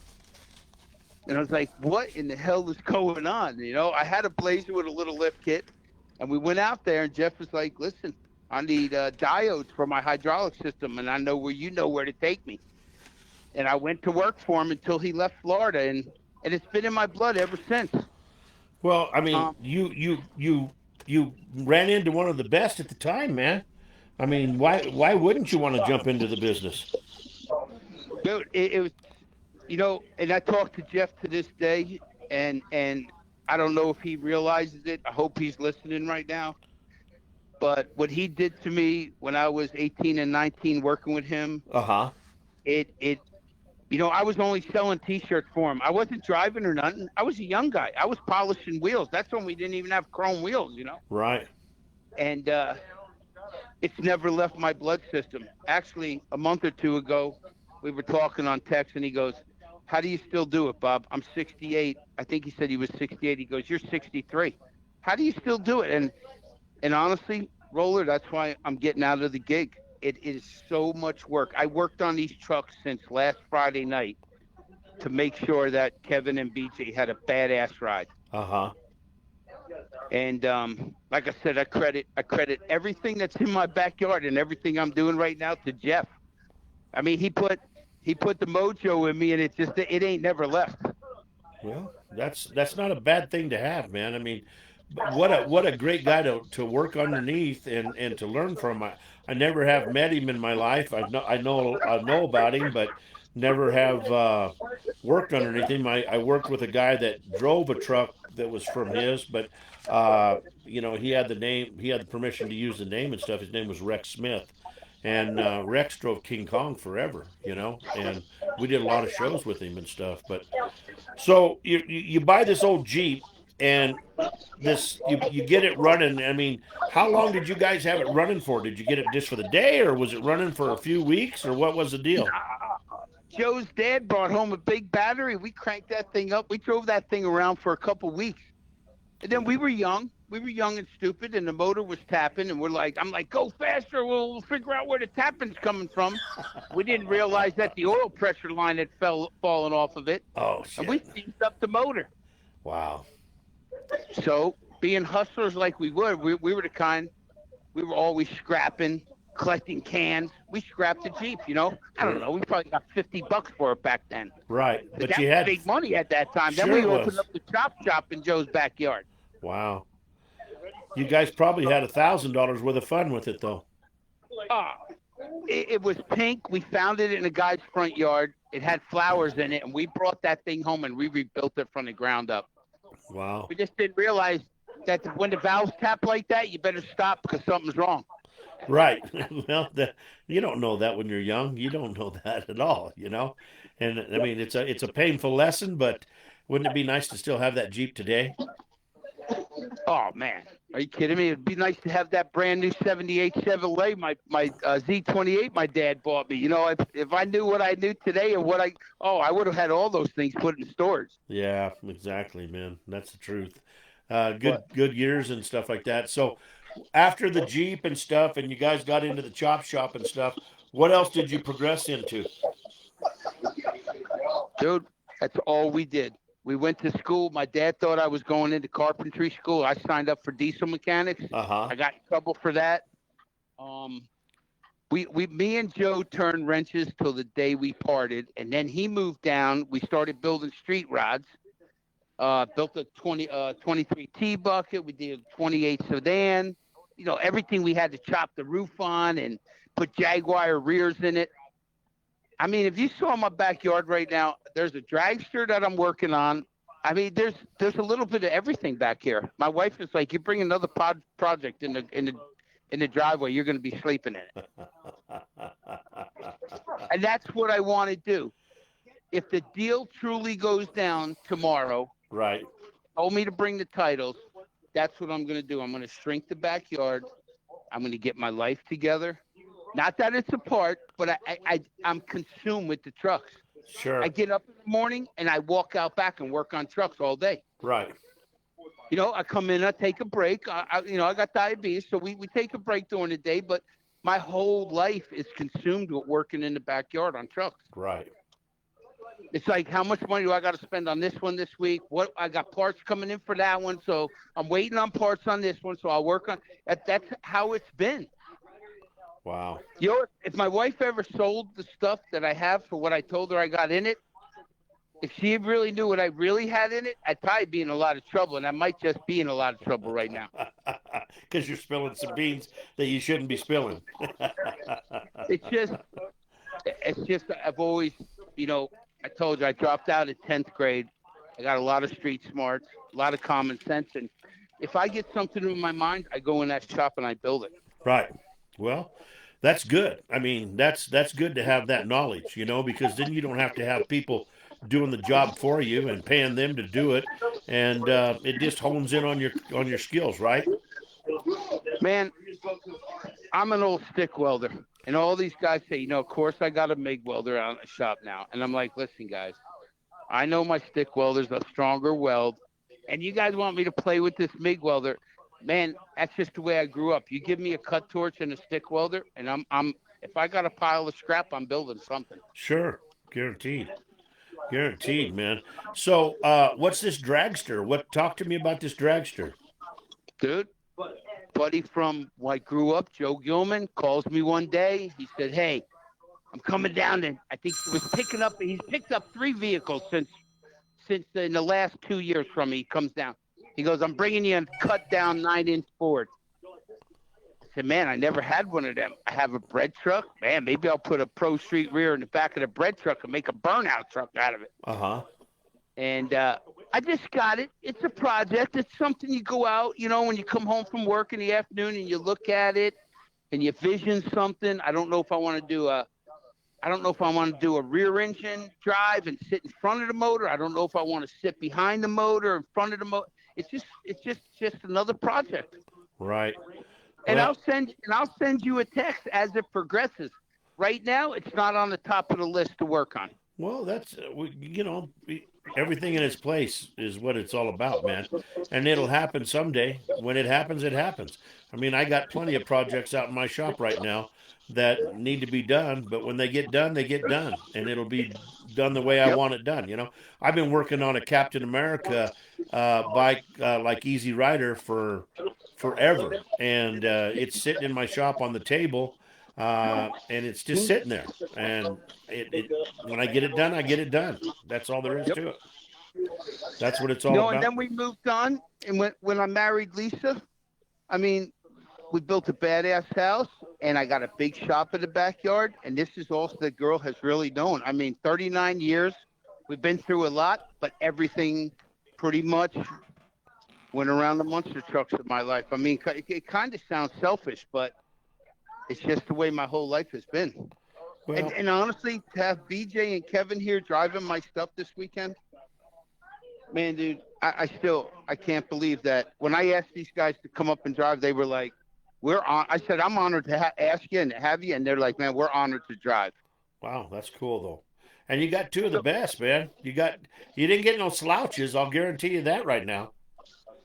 Yeah, well, I can't go live on Facebook because I was a bad boy. I said some bad things on Facebook last week about the Democrats, so Oh, okay. I had to so I can't send you no live videos tomorrow, which sucks. So you're in Facebook jail right now. Well, I'm not in jail, but I didn't follow the rules, so I'm in suspension. My dashboard is on hold. Yes. Yeah, I've been there. I can't go live videos, but I will get somebody. Your flag is going to be flying on the Cadillac tomorrow. I can Awesome. promise you that. There you go. I look And I forward. told you, everybody here tonight we got two of them. We're going to sign. Everybody's going to sign it, and we're gonna send it to you next week, Roller. Well, I appreciate it, man. So, talk to me about working at Disney World. What was that like? Man, I told you, my grandfather and my father wanted me to be a carpenter. So when I came to Florida, my dad's like, "Okay, you son of a bitch, you're going to go to work." So Uh-huh. he got me a union book. I got in the union at 17, and I never realized why he was so pissed when I dropped my union book. But I wanted to do mechanics. I bought a Bobcat. I've been building pools ever since in Florida. But my father practically disowned me. Well, now that I'm 63, I figured out it was because I walked out on one hell of a pension. Uh-huh. And now that I'm 63 and I'm not the little know-it-all I was back when I was 20, Right. now I'm like, okay, now I'm seeing the full picture, you know? Yeah. Mom and Dad usually know best. Whether you want to admit that or not, Mom and Dad usually know best. You are so true, man. I mean, there's a bunch of reasons why I wish I would have listened to my dad and stuff like that. But yeah, it's definitely the truth, man. Guaranteed. And you know what? A lot of people won't admit that, but I should have kept my union book. I could have done what I wanted to do with the Bobcat business. I could have still paid my union dues, and I still could have. I had my full apprenticeship done. I was fully invested. I could have been collecting the pension right now, and I screwed myself. Right. Did you work on the rides and stuff, or what did you do for Disney? Oh, dude, we built a seawall around Epcot. I don't know if you ever been to Epcot, but they Never got a have. big lake out Never there. have. We built the wall all the way around that building, all the way around the lake. We did the islands. I worked on Spaceship Earth. I worked on the American Pavilion. When you're in the union, and you know, when you're in the union, you lose a job today, you go to Union Hall, bam, we were back out at Disney the next day. Right. So I worked for a bunch of different companies, and I did my apprenticeship up there. I got all my I went 4 years of apprenticeship. So I built my own house and stuff, but I never really wanted to be a carpenter. It was always about building something, Uh-huh. whether it was a motorcycle, whether it was a street rod. I went through the street rod phase, and then I entered back into the monster trucks, and it's been nonstop ever since. Right. Well, that was just your path, man. That's the way. That's the way that the good Lord had you do it. I mean, that's just the path He had you go on. And Yep. the thing is, bro, if you really sit back and look at what you have today, you're a giant success, man. You are a huge success. maybe not to the tune of a pension or something like that, but just think back on all the things that you've done in your lifetime, and the people that you've met and the different things like that. That's what makes you a big success right there, man. But the truck made a name for itself. Right. I mean, some people have said you're a celebrity, you're a legend. I'm not a celebrity, and I'm not a legend. That truck might be. I'm just a lucky son of a bitch that got it, and I don't take nothing for granted. I mean, I still walk out to that truck roller and I pinch myself. Can't believe it's mine. Yeah. Yeah. Even the Cadillac. I mean, when you see the crowd when BJ cranked up that Cadillac today and the media came running, I mean, so did a bunch of the spectators. And we weren't even supposed to be cranked up today. We just went over there, say, hey man, let's crank them up and just make sure they roll around. It's gratifying. Well, that's good though, man. It makes you feel good when people are so amazed by the stuff that you built with your own two hands, doesn't it? Well, I built everything but the big truck. The big truck was built by Bobby Brown out of New Smyrna Beach. Uh-huh. And the guy is an artist. The detail to attention, the overlays that are on my truck. People look at it was never supposed to be like that. Me and my son went in this gig together, and every time he went to Bobby's house, it cost me money. He would walk in the shop, and he looked at another guy's truck named AJ, and my son said, why does his truck got 8 shops on it? Mine only has 4. Well, a half hour later, the phone rang, and Bobby says, well, we're going to need another $7,000 worth of shocks. Wow. So now my truck it was going to be a $100,000 build. And every time me or my son went over there was an upgrade on something. Then I called Jeff. I'm like, can I do the same style roll bars as King Kong? And he's like, listen, man, I'm watching you build on Facebook. He goes, I'm freaking amazed. You can do whatever you like. I did the stack like King Kong. Uh-huh. I did roll bars like King Kong. If I would have kept the truck any longer, it would have had a tilt hood on it, and I would have had a raised bed on it. Wow. Yes. So you guys get into these big trucks and more pulling than mud, or because you don't take that truck down mudding, do you?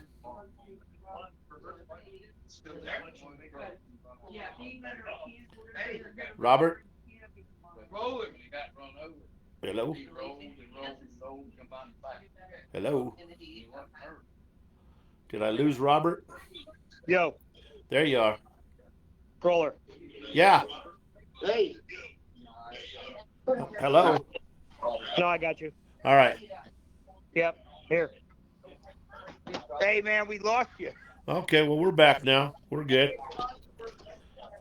Are you there now? Yes, sir. All Can right. hear you loud and clear. Okay. Well, that's pretty cool that Jeff lets you do stuff like that, man. But, do you take this? Did you take that truck mudding, or you do more pulls with it? Man, when I first got the truck for the first 4 years, we were in the mud. I haven't been back in the mud in about 6 months, but that truck is a beast in the mud with that short wheelbase. Uh-huh. I've only been stuck in a couple bounty holes, and I did get stuck at Plant Bamboo. Plant Bamboo down here in Florida. Oh man, it's the sickest mud in Florida. You go in there, you just fell into baby shit. I mean, it sucks you right in. I couldn't even back out of it. Uh-huh. You have to play with other guys that are your big. You got to play with guys your size, or you better have a Traco on the job. Uh-huh. If you don't have a, people say, oh, come down to my hunt camp. Let's go out. Man, if I sink this truck out in the woods, see, you guys are all going home when the sun sets. I'm not leaving my $250,000 build out in the woods. I'm sorry. Right, exactly. So you got to pick and choose where you go. Just because there's a local mud hole, if there's not something big enough there to pull you out, you best stay away. You don't play if you don't have somebody as big as you there to play with. Right. So how big of a track hoe or what size piece of equipment do you need to be able to go and play that you know that somebody's there to pull you out in case you get stuck? Dude, there's times that we have 3, 4 trucks hooked up to each other trying to get us out. A Traco, you got to be careful too, because you can bury a Traco out in that mud holes too. Oh, so yeah, guaranteed. They're cautious about how far they're going to come out for you. Yeah, I exactly. mean, we've had freaking 4 trucks hooked up, and they all got stuck, and we left them there overnight at Plant Bamboo where we all camped. And then Sunday morning we come back out there and we're like, oh my God, look what these guys run all night long out at Plant Bamboo. It's a riot, man. You know what though, Ro? 63 years old. I'm getting too old to roll with these young guys. I mean, I hope that don't sound like a cop out. No, it doesn't. I can't keep up with them anymore, bro. Yeah, I could not do what I did when I was in the monster truck business anymore. Like there's just no way. I don't think I could do the every week someplace and all the extracurricular activities and stuff like that. I don't think that I could. And I'm glad that I'm at the age that I have. I'm glad that I got the stories to tell, and I'm glad that I still get to dip my toe in the pool every once in a while. But yeah, I couldn't do it. I really couldn't do it at all. Hey, when are you gonna play that song? Well, when do you want me to play it? Man, I'd love to hear it right now. All right. Well, let's... and then when we get back on, you could talk to Kevin. Okay. And I even have my photographer here, Penny Martin. Remember how I told you about her? Yeah. We want to get her on the show for sure. For sure. Yeah. So I want you and her to chit chat, and then maybe you guys can do a show of Penny's, how she got into. I mean, because her story is amazing. Well, let me tell you what. I have relatives from California call me and go, "We just saw your truck on TV." Wow. And you know what? If it wasn't for Penny, I wouldn't have got the exposure. Like I said, I'm no celebrity or legend, but that truck is, and Penny made that truck a legend. Well, that's awesome, man. Well, we'll talk to her a little bit, and then we'll get a phone number from her. Through you on Messenger or something, private message, and then we'll schedule a date for her, and we'll do a whole hour on her and let her talk about her career and stuff. We'll even make her a song. Hey, the lady that if you see her and she doesn't have a camera in her hand, she's probably not feeling well. Wow. That when I met her, well, I used to go to a mud park, and I used to see her all the time taking pictures. And Roller, I'm talking like when my Jeep's coming out of a mud hole on 3 wheels, she's 10 foot away from the front end clicking pictures. Girl ain't scared, is she? Yes. When you're on the tug pad, she's 5-6 foot away from these trucks, just ripping it up. Wow. She has no fear, but she knows how to. You know when you're someplace and you go, "Damn, I wish I had a picture of that." Yeah. Penny probably does. That's amazing. Well, I'll tell you what we're going to do is we're going to play your song, and then you put on whoever you want to put on, and then we'll talk to somebody else, and then we'll finish the show with you. How does that sound? Sounds good, Roller. All right, buddy. I'll talk to you here in just a minute. Okay, guys, we're going to play Bob's song. This is called Bobcat Bob. We'll be right back here on Pedal to the Metal, Motors and Music. Here's my song, guys.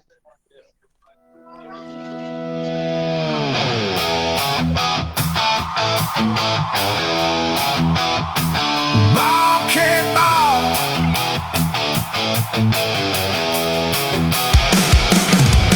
Hey!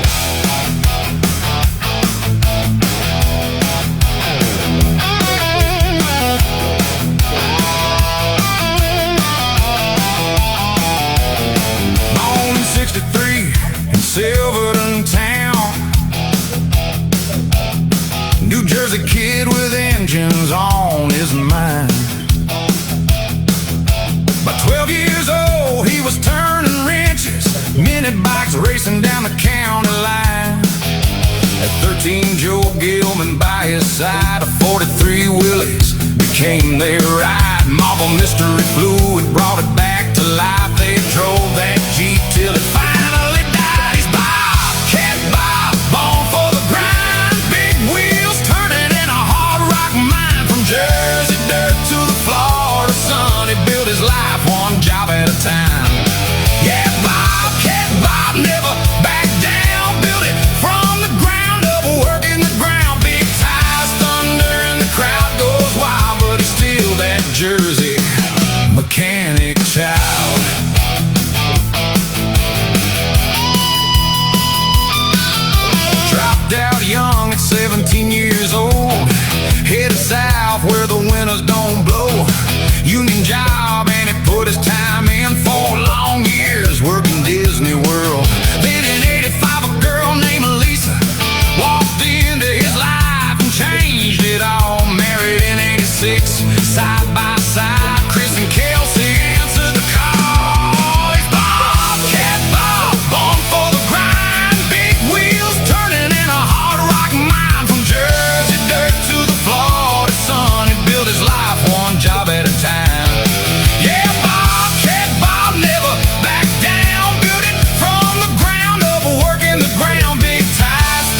backyard shores.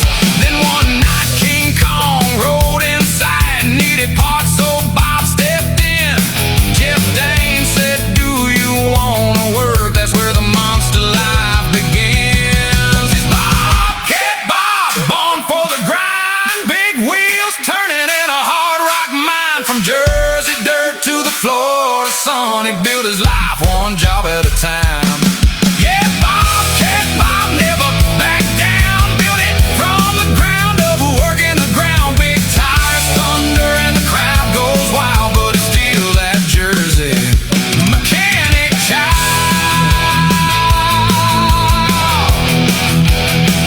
Mechanic child.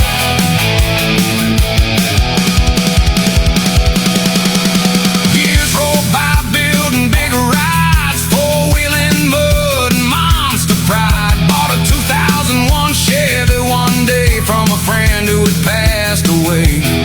Chris said, "Dad, let's build something wild, a mega truck that shakes the ground." $250,000 later, one of the baddest trucks around.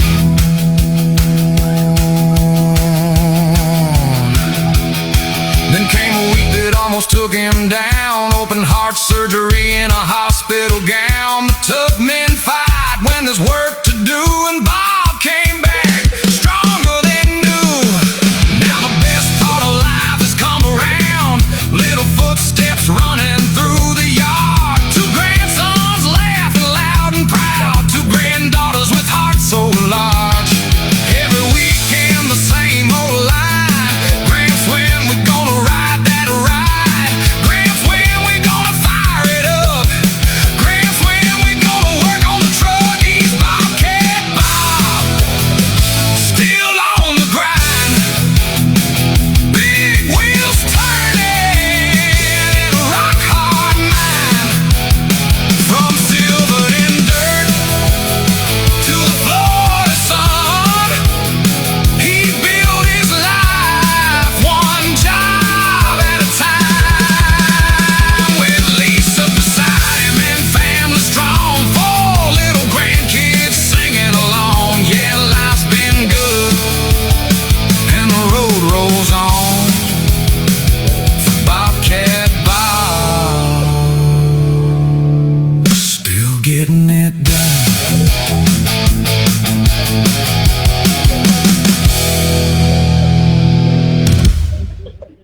Man, there you go. Bobcat Bob. Bobcat Bob in the house. All I right. love that, man. That's- Hey, I'm gonna give the phone over to Kevin. all right, man. Sounds good, Bob. I'll talk to you in a minute, okay? I'll talk to you in a little bit. All right, brother. What's up, homie? What's happening, dude? What are you up to, man? Oh, about 6'1". About 6'1", just full of it. Just full of it and enjoying the day. You guys having fun down there, huh? Oh, yeah. It's always a good time. Dude, how come you didn't bring the dinosaur, man? Oh, it wouldn't fit in the Tahoe. It wouldn't, huh? It's that big? It's like 13 foot long. Oh, shit. Yeah, I mean, it's like 13 foot long and about 8 or 9 foot tall when it's standing up. Dude, we're gonna have to get somebody to donate a trailer that you can pull it behind the Tahoe, man. That would look dope going down the road. I got to do more with it. Just this. Oh well, that's what it's all about, man. At least you got it, huh? Yeah, it's cool. It's a good time. Yeah. How's everything else going, man, for you? Oh, wide open. We got one tore up motor and one race truck at the shop we're trying to fix, another one to build, a rat rod to build, and then a 49 Ford like coupe, chop top coupe to try to build, all to get ready before 4th of July. So Damn. it's about to get busy. Well, it don't seem like it's about to. It sounds like it is busy. Yeah. Come Monday, Come Monday we're gonna get started. How far are you from home? What are we? 3 hours. Oh, that ain't bad. Yeah, it's not bad. That's easy for a guy like yourself that's put in many miles, you know. Oh yeah. Yeah, anything less than 8 hours now, we just consider it. Right. Sure, we'll be here in a minute. That's a walk in. Yeah, we'll be right there. Hang on, just a minute. You want me to bring beer? Yeah. Hey, so when we did your interview and stuff, you said to remind you of a story, and I wrote it down, but I cannot find it anymore. Can you remember what that story was? Oh, it had to be the plastic surgeon story. Um, so I don't know if you're ready for this, but Okay, as long as because we got some youngins listening too. So oh no, it's fine. okay, all right. Yeah, they probably won't understand any of it, but no. So back when I was with Sudden Impact, Uh-huh. me and Sean Duhan were teamed up, and Yeah. we were doing Beckley's the checkered flag first quarter tour. Uh-huh. And back then they did like they actually kept up with the points, and we did the series all the way to Pocatello to the finals, and it was a blast. So we got to Pocatello that year for the finals, and like I'm 25 years old, I think it was 24, 25 at the time, and was in Sudden Impact, which was for that show. Me, Sean, and Bigfoot were the three quote unquote headliners. Uh-huh. And so we're doing pit party. This is 2008, so it's before smartphones. We this lady comes up to me and asks me about, is this your truck? And yada, the normal questions. And I'm like, yeah, it's mine. Just whatever. And she said, well, what do these things cost? And I was like, this truck's $250,000. And she's like, that's crazy. How do you afford that? And so the explanation I gave her. Okay, hold on. I can hear this. I can hear the story building right now. Okay, so let me back up a little bit. The night before, we had gotten trucks set up, got done. We were at the hotel, and normal night we were just hanging out in the hotel watching TV. And so we had watched this program the night before about this doctor who was a serial killer. And it was like one of the Discovery Channel thing, one of those murder shows, whatever, supposedly true story. So we had just watched this whole episode about this guy where he went to school and he was a doctor and he did it. So there was a lot of doctor lingo, wordage, I guess you'd say, in the show. So all of that was fresh in my head. So the next night, the lady asked me how could I afford the monster truck, and I was like, it's just a tax write-off. It's just tax write-off. It's fine. And she was like, what? What do you do? I was like, well, I'm a surgeon in my daytime job, And she looked at me and she was like, there ain't no way. You're not old enough. How old are you? I was like, I'm 25. And she goes, you're not a surgeon. I'm like, no. Look, I graduated high school at 12 years old. I went to college, and so I just had all the lingo. I went to medical school. I got my degree here. I was just repeating all the crap that I just heard the night before, So it sounded convincing. Right. And I had her convinced. And she's like, well, what do you do? I'm like, well, I'm a plastic surgeon. And she said, oh, really? Uh-huh. I bet you are. She's like, what do you specialize in? Boob jobs? And I was like, no, ma'am, not that. I said, I'm actually a specialist in something similar, but for guys. And she just kind of looked at me. I said, I do penile implants. And she was like, excuse me. And I was like, oh, it's so great. It's the latest and greatest thing. I'm like, we've got a 97% success rate. It's such and such in girth and length. And, I was throwing out all these terms. And she's just buying into it. You can see the wheels in this lady's head. And I'm doing all I can to keep a straight face because I've got her convinced, this is real. And so she's buying into it. And poor Duhan, he comes walking up right in the middle of this, and he hears me say, I do penile implants. Uh-huh. And then the lady's like, that is so cool. And he about ruined the whole thing. He almost lost it right there. He's like, I'm gonna check fuel in your truck. Now I'm gonna check fuel in my truck, and he runs off because he was just so bad. And now, mind you, I'm still signing autographs for people, and I'm telling this lady. So, I'm just I'm locked in at this point. And this poor lady believed every bit of it. And then her husband comes back because he like had their, I think it was her husband and their grandkid. So the grandkid, he went on down the line, doing autographs for other trucks. And she come back and she was like, "Oh my God, honey, he is a doctor and blah, blah, blah, blah." And he's looking at me and I'm like, "Yeah, I'm fixing to lose this whole lie." And he was like, "Oh, that's cool." And she goes, "Wait till I tell you what he does." And I was like, "Well, y'all have a good time,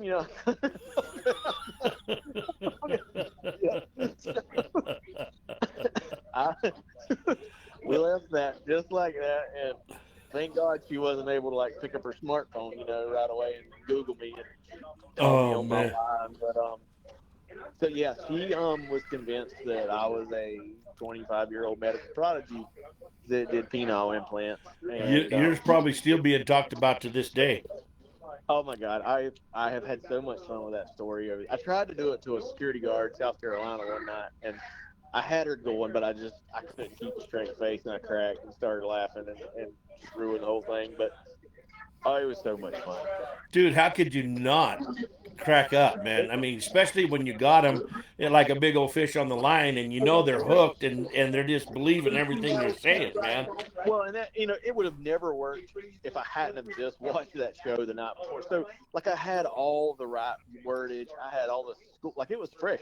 And I wasn't planning on doing that. It just I was just kind of being a smart ass to start with, and I said it. And then when I realized she was convinced, or she was starting to believe me, then I was like, "Oh, we're going to have some fun with this." We're getting ready to we're putting on the scrubs now.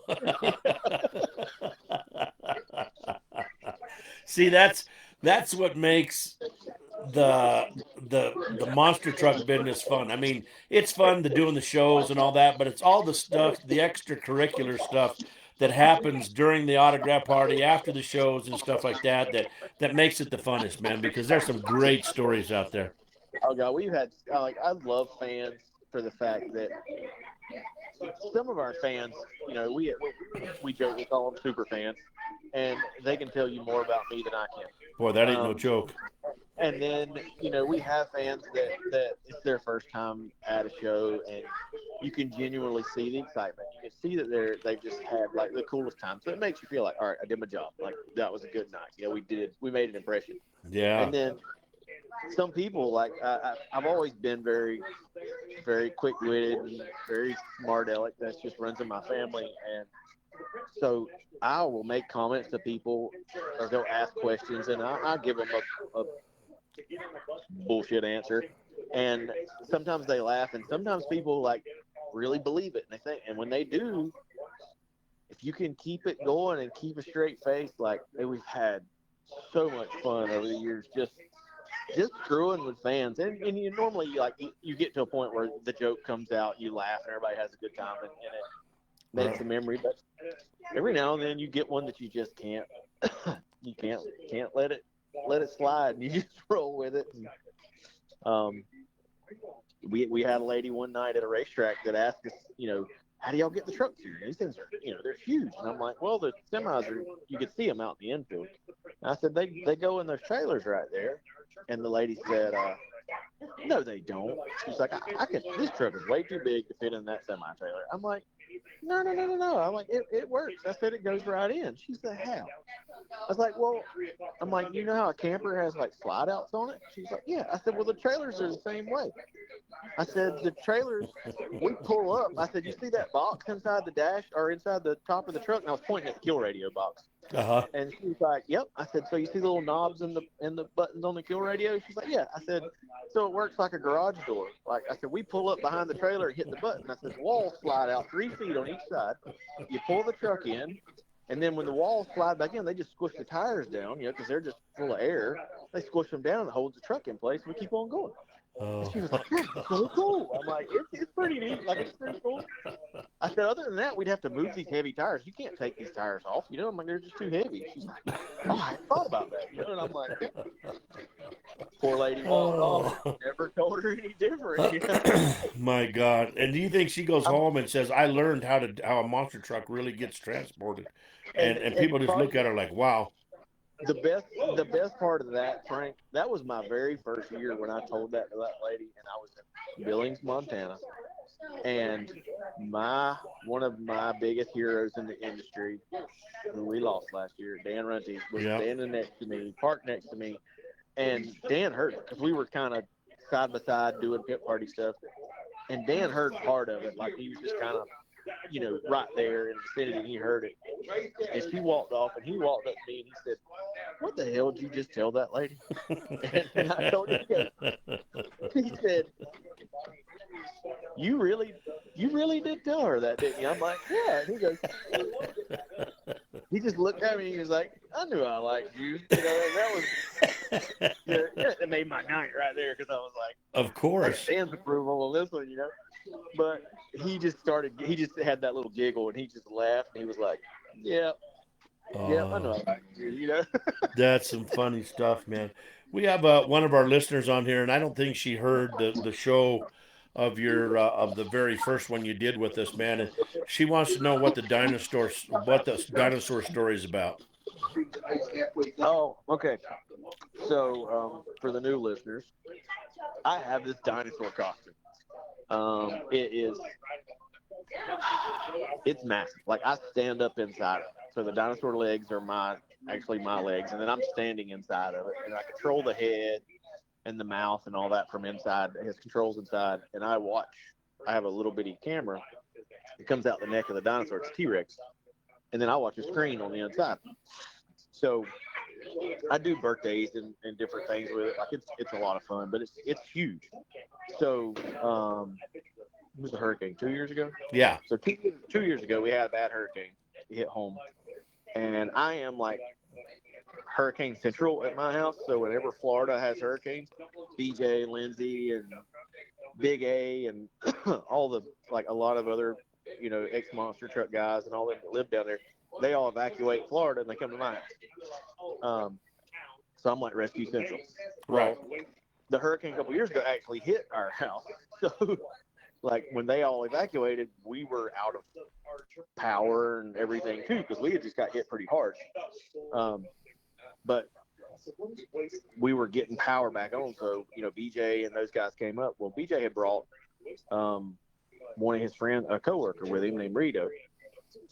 He came up, and so we'd all went out to eat one night. We were sitting there, and I live in a big pecan tree orchard. Pecans for you Yankees, but pecans. So we've been cleaning up the orchard all day from limbs and trees and stuff being down and just working. And we went to eat. And so we're sitting at dinner, and I'm like texting BJ from across the table. I'm like, look, when we get home, they were staying down at my store, my race shop store. Uh-huh. And it's about 150 yard, 200 yard walk to my house through the orchard. So I'm like, I'm going to drop y'all off at the store. I said, I'm going to go home and get in the dinosaur costume and get out in the orchard. So when we get out there, I'll text you, and you and Rito come to the house and just be like, hey, we need to go to the bathroom, whatever, before we get done, because, we didn't have power, and it was all just completely black. So I get in the costume, and I get out into the orchard, and I get kind of in a spot, and I text BJ. I'm like, all right, I'm set. We're ready to go.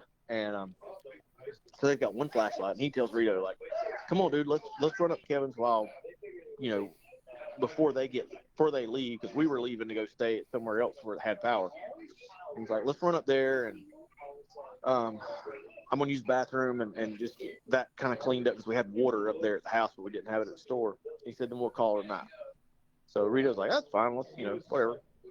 So here they come walking through the orchard, and BJ's got the flashlight, and he's kind of keeping it down. Like he wouldn't shine it in front of him, so he didn't want to shine me and spoil it. So Rito's like, why don't you shine the light where we're going? So BJ's like, I'm following the tracks from where we were running the truck earlier in the day, picking up limbs. He's like, I'm following the dually tracks because they lead right to the gate in the fence. He's like, oh, okay. So I'm standing there waiting, and I can hear BJ. He's talking real loud, so he's kind of signaling where they're at. And I can see the flashlight through the screen on the monitor inside the dinosaur. And I'm waiting, and they turn, and they start coming like right up next to me. And I come running out around from behind a tree.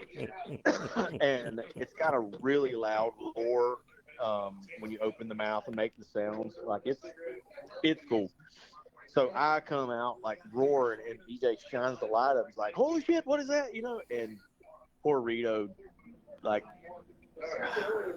he was in a place that he'd never been in a dark field that had no power, and all of a sudden there is a 10-foot tall, 13-foot long T-Rex about to eat him, and he just kind of dropped down to the ground and didn't have anywhere to go. And, yeah, he screamed like a little girl for a minute, and so Oh, I love it. apparently we had some. BJ just seen me telling the story. Oh, See, man.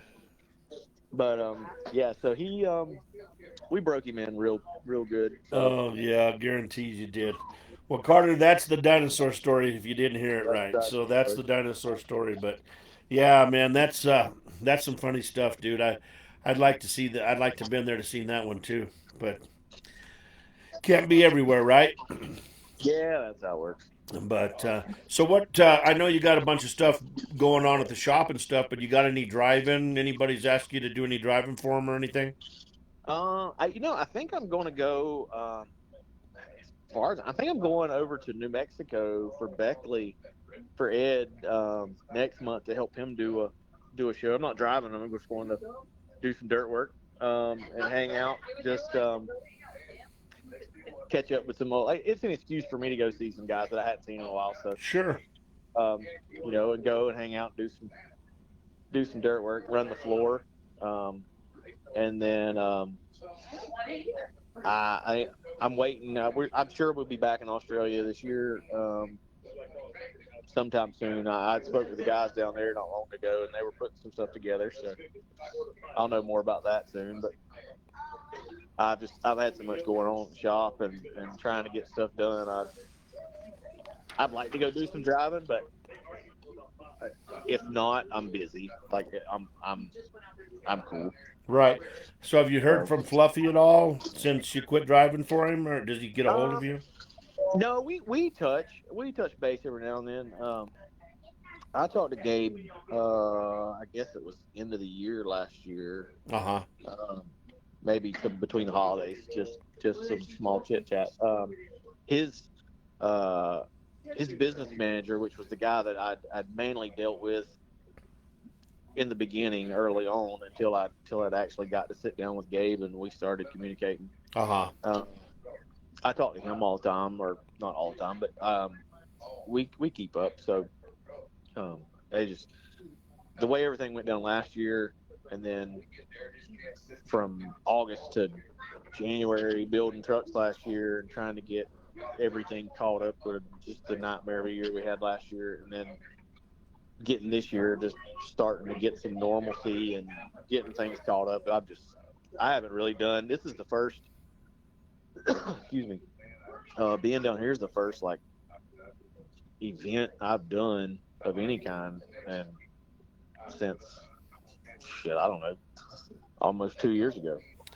But isn't it fun to be able to go do it again, man? Just to get out and just let your hair down.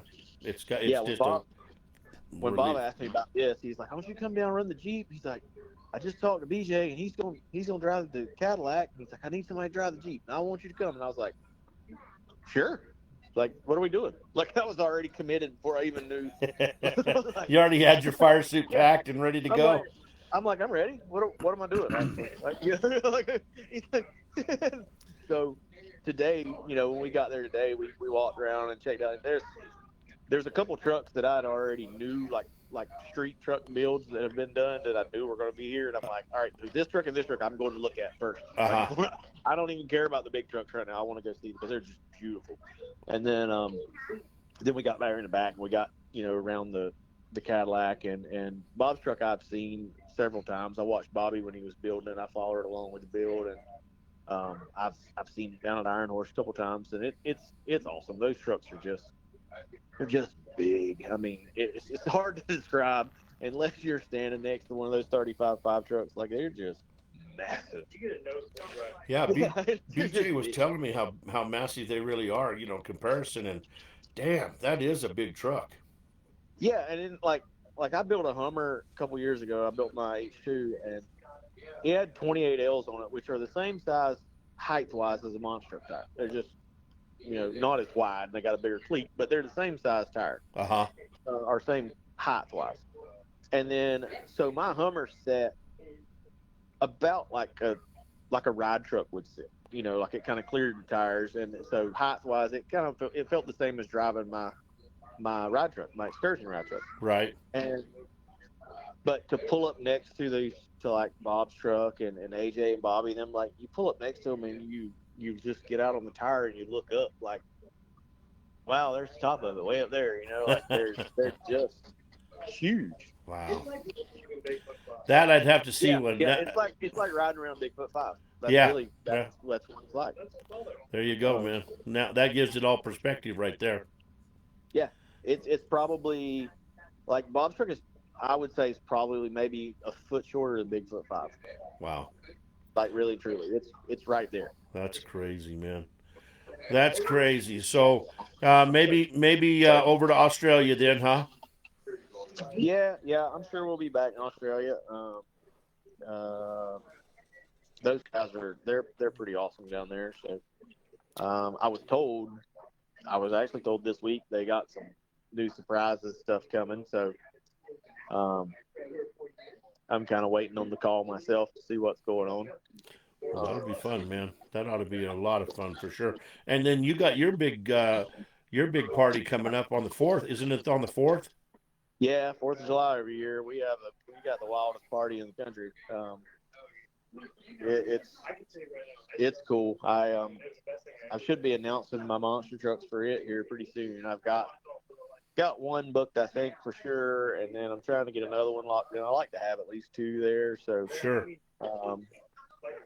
I'll hopefully be able to announce those pretty soon. Who's going to be there for this year? And it's always something different. Like it's always it's a good event. It's a good time. Well, that's good, man. Well, Kevin, I tell you what, man, it's always a pleasure to have you on the show. And like I said, we're gonna have to get you back on and do some more and talk to you, especially if you go over to Australia and you can fill us in on what's going on there after you get back. And Yep, for sure. I'd be honored to have you back on for sure, man. Yes, sir. All right, who am I supposed to talk to next? I was last in line, so I think that was me. Unless you want to talk to BJ again, but we're. I thought there was some Penny was supposed. Lindsey. Lindsay's here. Yeah, let me talk to Lindsay for a minute. I'll talk to her. All right. All right. I'm on baby duty. Oh no, not when Roller's around. You're not. Nope. Sorry. All right, so daddy duty now. There you go. There you go. He's capable and do a very good job. What's up, girlfriend? Hey, how are you? You know I'm doing good. How about you? I'm doing pretty good. Are you enjoying the motorhome? Of course, it's the best thing we've ever done. Ain't it good when a Oh, my plan gosh. comes together like that? It is. It's so nice. The kids can just get used to it and have the same bed. We don't have to overpack and stuff the minivan anymore. Like it is the Right. greatest thing we've ever done. And you can get up and walk back and make yourself something to eat or get Go something to eat. drink, go to the bathroom, whatever, and don't have to stop. Yeah. That's No, that's the best it's part. so nice, and the kids aren't bitching constantly because they're in their car seats, and yeah, it's been nice. Now, does their bunks have little TVs and stuff in them and all that? No, we didn't get the model that had that just because the kids don't want to sit and watch a movie anymore. They have their tablets. Yeah, there you go. So, yeah, just with our phone service, we've got unlimited data. So I Oh, just always perfect. have their tablets hooked up to my hotspot, and they can watch whatever they want. And yeah, it's amazing. Great. How's real estate going? It slowed down. I was crazy busy in January, and Uh-huh. then I don't know, with just the world being what it is right now, like it's definitely slowed down the last month or so, but still good. Still Yeah. beats having a 9 to 5. Oh, guaranteed. That's the I truth. love it. Have you been in contact with anybody lately and talked to them? See how they've been doing As far as in who? the in the monster truck business? You know, any of the old gang? Yeah, we've got little random friends here and there when they come. And I think right before I talked to you guys last time, like we went to the Tampa one and hung out. And Uh-huh. yeah, we just randomly talk to people whenever they're in town and hang out. Well, that's good. That's good. Yeah. I got to get a hold of Jim Kohler, man, and I got to get a hold of him and get him on the Yes. show. I got to Yeah, do that me for too. sure. Next time, Yeah, I if actually you saw him in Tampa. oh, did you? Yeah, he's a hard one to get on the phone though. I bet you He's he so is. freaking he is. He's so busy all the time and still running the marina and then doing the trucks at night and traveling. That boy is on the go nonstop. And then probably doing an interview with him would be just like doing an interview at a monster truck show. I was just like, rah, rah, rah, rah, rah. Yep. And then Oh yeah, he's done, you know. he's the craziest guy to turn it on and turn it off, and yeah, Guaranteed. he's an amazing dude. How's the kids? Everybody doing good? Psychotic like normal, but yep, Well, they're great, keeping us very busy like normal. And then, are you doing pretty good with the other business, the other side hack Yeah, that's doing good? yeah, RDR's been doing great lately. Right. We've been doing lots of different HOA stuff. Have you really? So yeah. I actually ran into somebody at one of my real estate conventions not long ago, the lady that actually made my logo. And I was like, hey, I'm gonna probably get a hold of you I might want to do some more like marketing stuff for the side business. She's like, oh, well, what do you guys do? So I kind of went down the list of all things. I'm like, because we live on a pretty main road, and I want to do a cool banner because we don't ever do like advertising with it. It's all been word of mouth. Right. But I was like, hell, maybe it would be nice to just have it on our fence when everyone's sitting out front waiting on traffic or whatever. They could see like the stump grinding and the trimming and hauling in dirt and all that stuff. Right. And she's like, really? She's like, what else do you do? And I was like, oh, we do tree trim. We do a little bit of everything. I'm like, we work at the HOA and the pressure cleaning. She's like, I need to get a hold of you. She was on her HOA board, and all of their common areas, the trees were just so overgrown. Uh-huh. But it's not a big enough job to bring in the big tree companies. They don't want to do it. Right. And I was like, well, that's right up our alley. I was like, as long as we can do it on a weekend. And she's like, oh, absolutely. So what is small to other people is perfect for us. Perfect. That's Yeah. awesome. What about your internet stuff on what is it? My TikTok. Yeah, TikTok. That's Yeah, what it my was. TikTok, is going good. I've been focusing a little bit more on RDR and real estate, so I haven't posted as much on TikTok, but we still do that. I just try to split my time in between it all, I guess. How can you do that? I mean, there's not enough of you to go around. Yeah, tell me about it. It's always something. So, well, that's cool. I hope you're doing good, and I wish you the best. And thank you for taking the time and stuff. And there's somebody there that's supposed to be by the name of Penny that I'm supposed to be talking to. Oh, Penny. Your turn, sweetheart. Yeah. Hold on, here she comes. All right. Thank you, Linz. Yep, see ya. All right. Hi there. Hi, Penny. How are you? I'm doing good. How about yourself? Well, I've heard a lot about you from Robert, and he says that I need to get you on the show and talk to you about your business. And I said, well, that's great. Let's do that. But I'm so glad that you're there tonight. We can kind of get an idea of when would be some, then you leave Robert knows how to get a hold of you. I can get a hold of him, or you can get my number from him, and we can talk off the air and set up a date and get you on the show.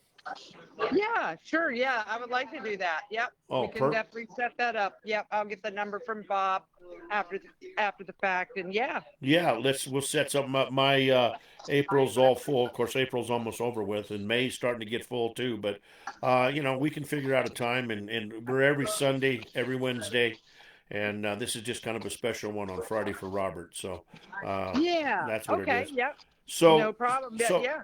tell me a little bit about a little bit about how you got started. What got you into the business? Well, I have been mud bogging and doing all this that they do for decades, we'll say. Uh-huh.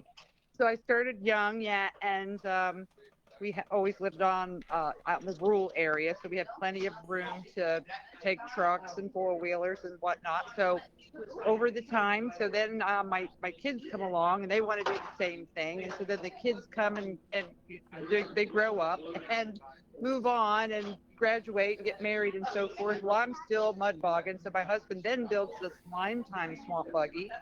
I'm not sure if you're aware of that or seen that yet. No, I have not.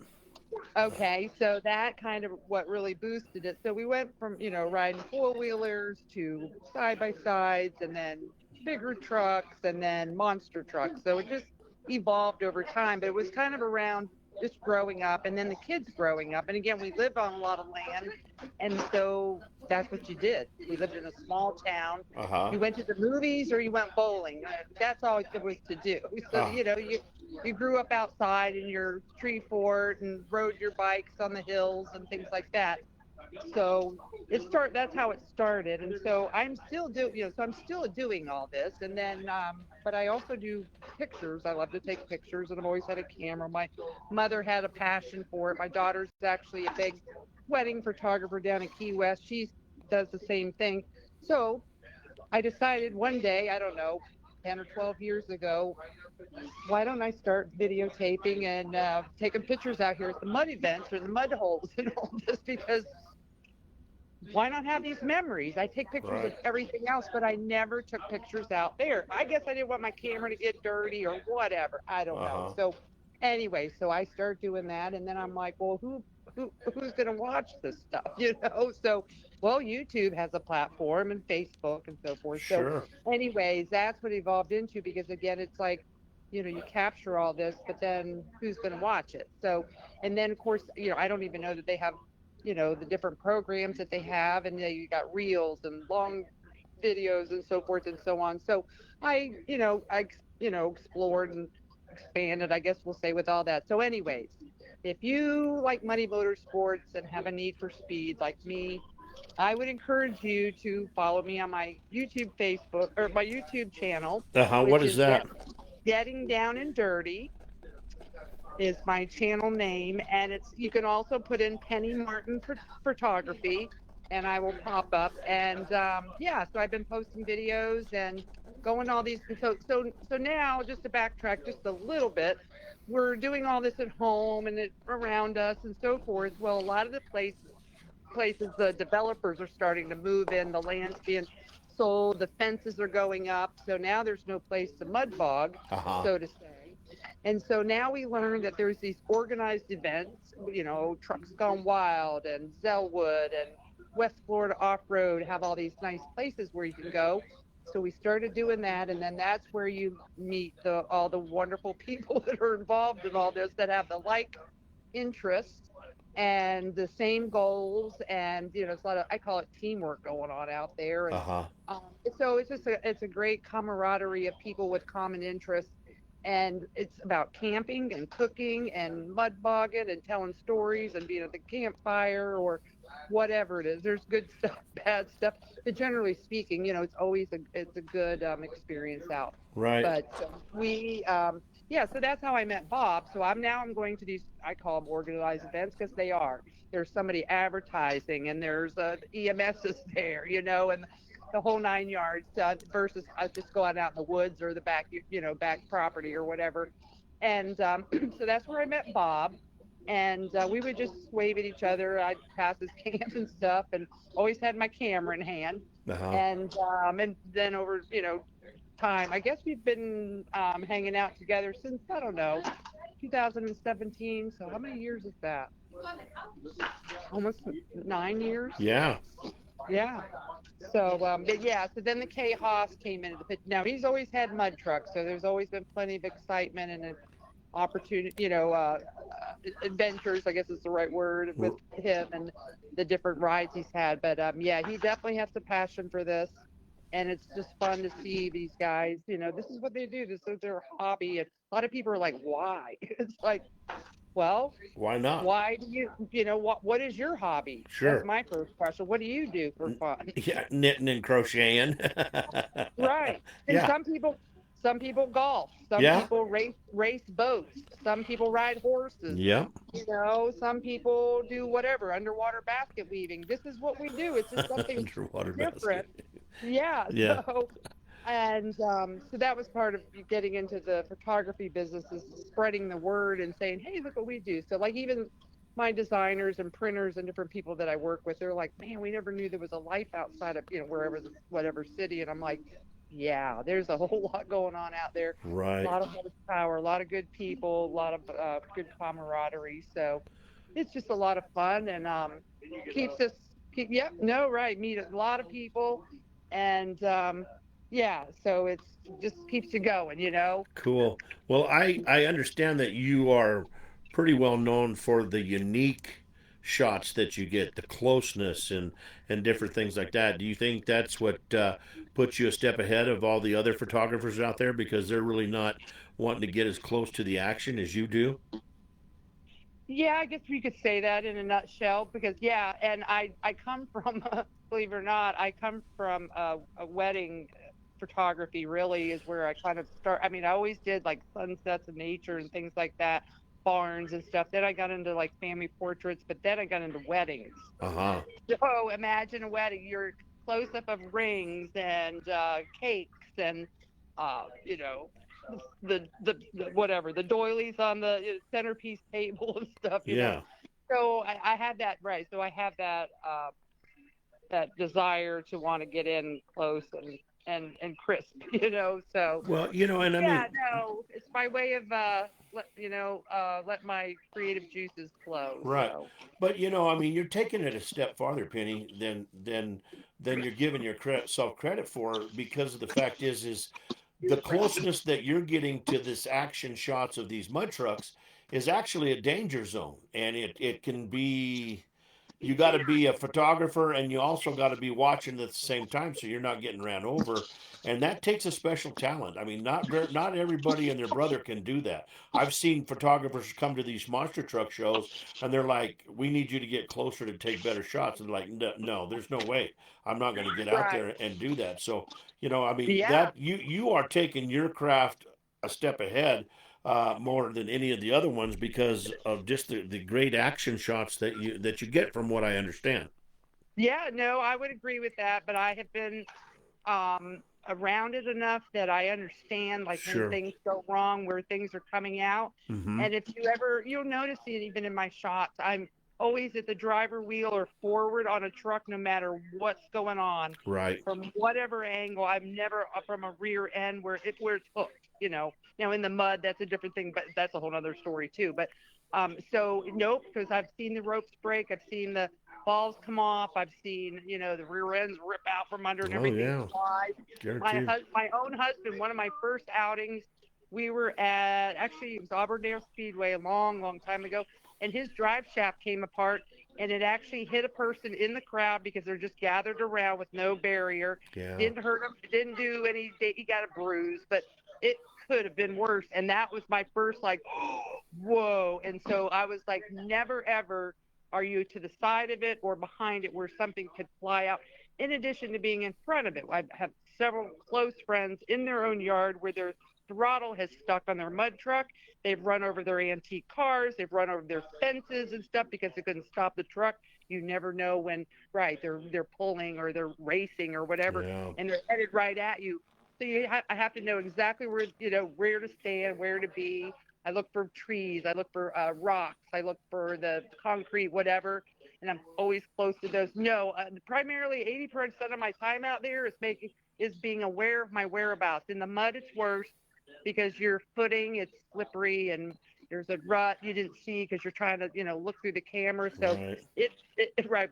At the end of the day, I feel like I have been through an obstacle course that you could never imagine. I'm exhausted. So Sure. Exactly. yeah, but it's a ton of fun. My adrenaline's going the whole time, so I don't. I'm just having a great time out there. But no, definitely, and of course, I witness a lot of things. I video a lot of things that I would never show because it's like this things that people do. Yeah. I'll be gentle about it. Not paying attention, just not using common sense. There's a lot of horsepower out there, Yeah. and yeah, you really have to be careful. But no, I am. That's one of my top priorities out there is my own safety at Well, all that's times. that's Because if you yeah, don't take care of you, nobody else will.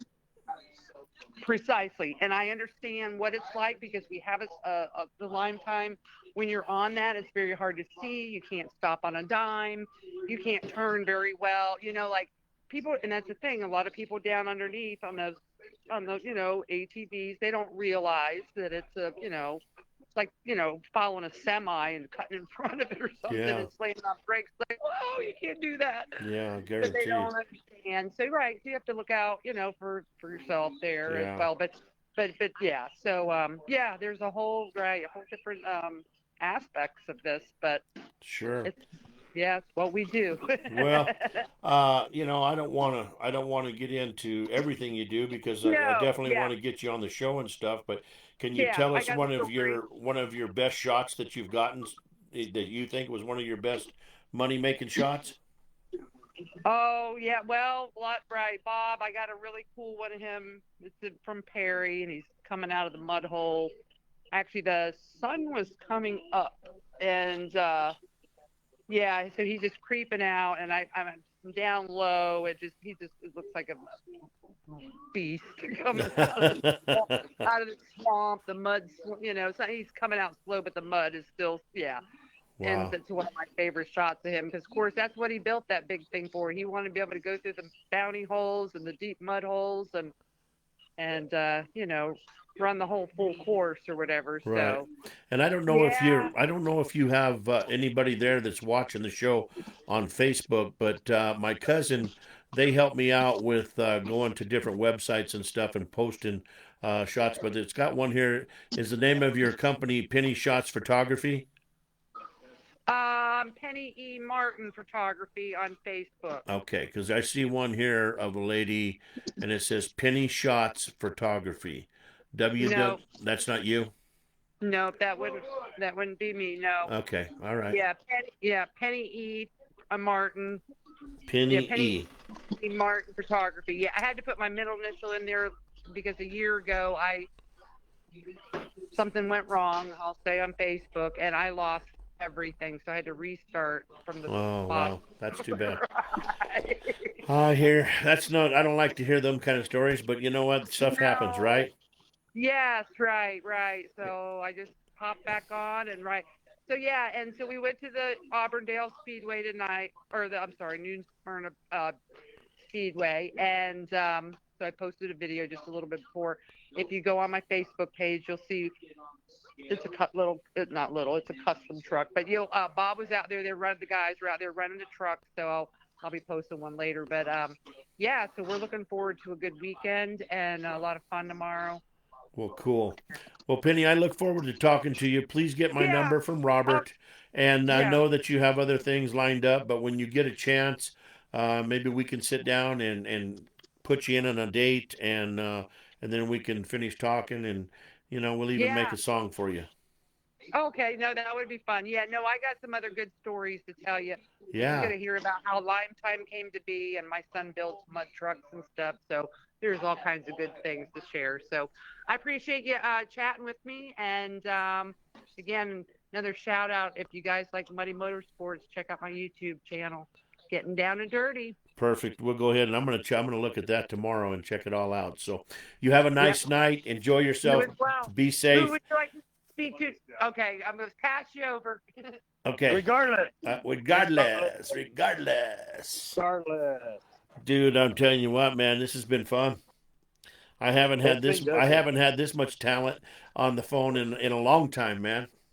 No, it's cool because it's a different aspect of what we're used to. Oh, Like, guarantee. like, like, like all of us, the mud truck world is like a big family. Like, you might not see everybody for a whole year, and then when we're all together, it's like, oh yeah, it's like you saw someone yesterday. Right. Right. But like, you have monster truck guys, you have mud truck people. Like with Penny, she was telling the story today, and I was laughing because I was like, yep, she was chasing me around the parking lot today while we were driving the Cadillac around for social media for the Speedway. But I know she knows what she's doing, and even Kevin with the Jeep. And it was just like, no, I know she knows to stay out of the way. I know if I'm turning right, she's going left. She's watching the tires, and she's not watching us, but we're looking at her. So I'm like, it's not that big a deal if I'm moving around the parking lot. Right. So it's like, I know what she's doing, and the shots that she'll get are just crazy. And then, of course, then you got Bob, and he's just like, you guys burn them down tomorrow. I don't care. And me and Kevin are just like, we're just going to go through our own thing. So Well, tomorrow's wild. Like I said, if anybody is listening that's in Florida, it's like, just go to the Speedway. Like, you're going to see some trucks you've never seen before. You're going to see SEMA builds, stereos. I'm like, dude, it was crazy today, and it was Friday. So I'm like, it wasn't really busy. I'm sure it's going to be massive tomorrow. And there's 50 tug trucks, registered already. The guy that's putting the show on, he's ready. Like, we talked to him tonight, and he's like, man, I'm so glad you guys are here, and I'm glad Bob brought some talent in to run the other trucks and whatever. And we're like, dude, we're just here. Like, this isn't our world. This is something different for Kevin and I, but we'll figure it out. And these other guys, there's some big boys that show up. I mean, dude, there was a 3-axle Oshkosh military truck sitting there, and there's another one coming that they called each other out on tomorrow. Oh, You're really? talking like Wow. two 40,000-pound freaking semis are gonna Pull- basically pull- touch each other tomorrow because they're like, "Oh, my truck's better than yours," and it's just like it's all for fun in the crowd, but it's like you guys don't realize there's 80,000 pounds pulled against each other tomorrow Yeah. just to see pull the guys 80 feet down a tug pad. Wow. And it's like all of us growing up, motorsports, anything, car shows, any of that shit. You go watch this, and it's a whole different world when you get a truck that can pull any bounty hole in the state of Florida Yeah. that has a tug rope that's 4 inches around, hooked to another truck, Yeah. and it turns into war real quick. Oh, guaranteed, man. Guaranteed it can. And that's what makes it. That's what makes it the funnest, right there. You know. Yeah, and we don't got to wash them when we're done. That makes it really nice. you escape the dirt. That's the best. You get to go home. Yeah, because that's not happening. We're not washing. No, man. No, that's you'd be there for a month of Sundays, man. Oh, dude. I'm telling you, when Bob buries that big truck, you guys don't realize, like, no one will realize unless they actually see it on Facebook of how big that truck is. And when it's buried to the doors, all them axles are down that thing. When it comes out the other thing, it looks like something from a movie with slime and weeds and mud hanging off of it. I'm like, he just added 10,000 pounds to this truck, pulling Wow. out of a hole. And it's like, oh, yeah, that's cool and all, but, like, who's cleaning that off? Yeah, because there's We're 20,000 pounds of mud on it. Yeah, like, we're trying to shovel this stuff off just so we can get it back to the pit area. Oh man, that's It's funny. wild. Like, it's literally the mud truck world in Florida is wilder than anything you're ever going to see. And it's just because of the fact of it's the swamp down here. I'm like, it's mud truck world, but now everybody's going to speedways and running stuff on asphalt where people can actually go see them and not go to a mud park. I mean, the mud parks are great down here, but if you can go to a show, there's a truck. I was telling you earlier, there is a truck that literally went from SEMA to here and unloaded brand new tires, still has the stickers on the tires. They were washing this day. The most beautiful truck you've ever seen in your life. Old 60-something Ford, tilt bed, like it's beautiful. Uh-huh. And we were messing with him today. We're like, you gonna tug this thing? And he's like, not against you guys. I said, you thinking about tugging? He's like, yeah, why not? They just don't care. It's like, we built a truck. We're gonna have fun with it. And so it's like, you don't know what's gonna go pull on the tug pad. I've literally been to tugs with Bob, and Bob's truck's probably 25,000 pounds if he's got his weight boxes on it. Uh-huh. And a guy pulled up in like a Ford Taurus. He goes, hey, can I tug you? And we laughed. He's like, I just want to burn the tires off of it. So Bob just held him. He literally ran it till the tires blew and exploded, and then tugged, and he just pulled him off the pad. But it was like, man, we're here for a show. Like, we're here to have a good time. Yeah. There's no money involved. They put big money out to even get the trucks from Bob's house to the speedway. We're doing it for fans. We're doing it for fun. And that's the reason we're going. Like, he's not here to make money. He's here just to go take his trucks over there, have a good time, let everybody see the trucks. Wow. And they're not making a dime on it. I mean, there's a lot of money out. Everybody knows diesel prices and fuel prices. Oh, and everything yeah. is crazy right now. And he's driving three semi-loads of mega trucks over there so he can tug, and everybody else is too. We rolled in today, and there was 15 tug trucks sitting there on a Friday. Wow. And there's supposed to be 50, I think 52 trucks are registered. And it's like, it's the biggest, baddest trucks you ever seen in the state of Florida and Georgia. Wow. That's They all crazy. came down for it. And it's like, just to go have a good time. Like, everybody needs to come hang out and just have a good time. That's what it's all about, man. And it's a good stress reliever, right? Yeah, I mean, I love Bob to death, and he might have messed up when you call Kevin King and I like, hey, why don't you just run these things into the ground? If they break, they break. And I'm like, you know what you're getting yourself into, right? Yeah, they called me NASA Barefoot back in the day. You know what I mean? Man, I always said they're nice trucks till you jump them. I'm like, there ain't no jumps out there, but if we hook up with each other, I'm not guarantee what. At least, like I always said, I always bought a helmet too small because it shuts my brain off. And now I don't have to wear a helmet because you're on the tug pad. But if he tells me that I want to see a smoke show on a Cadillac ST or a CTSV with 66s on with a 572, and he goes, I want you to burn the tires off of it. I'm like, well, that's going to take a while. And he just laughed. And Kevin looked at me and he goes, well, I could probably hold you.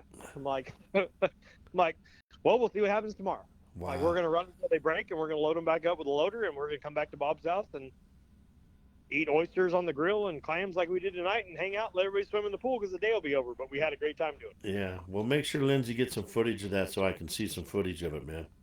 Yeah, we'll be doing footage. We'll probably do Snapchats off our phones, and like I said, Penny's here. I mean, Penny's, like I said, the girl knows what she's doing. She's been doing Right. it forever. Everybody trusts her, and Bob literally hires her to come do what we do. But she'll film everything, and she'll put it on YouTube. She'll put it all over her social media. Cool. If anybody outside of Florida wants to know what we're doing, you can see it on Penny's website. Well, I'll go 'Cause check you're it gonna out see for what we do. sure. Yeah, And and then it's I'm going to the have her on the wildest show. thing you're ever going to see. I mean, Yeah. they're $100,000 trucks that we run through the mud, but now they're at the speedway and they're like, we're just here to burn the tires off for people, not for money. That's So crazy. it's like, all right, cool. Yeah, it's wild, dude. It's so much fun. It's like even this show. All kids are free to this show. Wow, that's We have cool. pit That's passes really because we cool have there. trucks in, but they're like, bring the kids, and so the kids get to come hang out. It doesn't cost anything for the kids to come in, and it's like a family-friendly show. The show trucks there, the stereo competitions, all the other stuff that's going on. Vendors are all there, but it's like everybody knows tomorrow the mega trucks are there, and Right. it's all about tugs. But I know Bob's grandson's riding with him. You know, he'll put him in the cab with him, and they'll tug with his grandson in there. So That's cool, man. That's really Yeah. cool. yeah, All right, brother. Well, I'll tell you what I'm going to do is I'm going to play your song right fast, and then maybe we'll get Bob on and finish up the show, and then after we're done with the show, I'll play Kevin's song, and then we'll call it a night, and then I'll get a hold of Penny, and we'll get a deal signed up soon and stuff. But, man, you know I love you, bro, and I wish you the best, and I'm glad you're there, and I know you're going to put on a show because that's what you love to do, man. So, and Yeah. Carter, we can tell you the regardless at our next show. The next time we have BJ on the show, we'll explain regardless, but we're gonna have to make you wait for that one for sure. oh yeah, absolutely. Regardless. Regardless, no matter what happens, we're gonna put a show on. I don't care if the trucks are broken when it's just us running through the parking lot. People are gonna leave happy tomorrow. So Guaranteed. yeah, absolutely, brother. All right. I love you, man. I Be love you good. too, bud. And I will go ahead and play your show and then tell Bob we'll finish up with him, and then I'll do Kevin's song too, okay? Okay. All right. Talk to you guys later, man. I love you, bro. I love you too. Bye-bye. Bye. All right, guys, we'll be back here in just a minute, man, and we're going to play Bad Boy of the Big Tires. We'll be right back here in a minute. More time, and then we're done.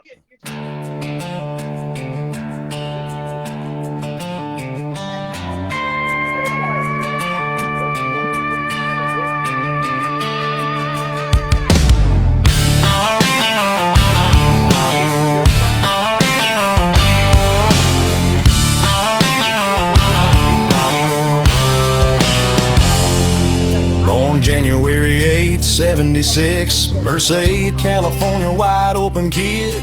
7 years old on a dirt track bike, throttle wide, dust in his eyes. High school halls, parking lot king, biggest lifted truck you'd ever seen. Hot rods, horsepower, oil on his hands. He was built for speed, not a 9-to-5 plan. 10 years old, Dad bought a ticket, monster trucks, and that was it. Sat in the seat, grabbed the wheel tight, said, one day, Dad, this'll be my life. Mud drags, off-road, tearing it up. Before 99, he was already tough, but when the big tires called his name, he traded dirt tracks for a louder flame. He's a bad boy with a wild side grin, lives on the edge, always all in. Steel-toed dreams and gasoline blood. Crowds stand up when the engines run, from busted knuckles to sold-out shows. If you know monster trucks, you know B.J.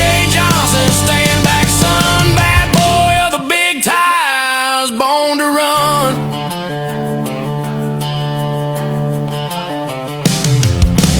99, Craig Christensen said, I'll give you a shot, and he did instead. Dragon Slayer, Captain Say No. From 99 to 01, he stole the show. Then Paul Schaefer saw what he could do.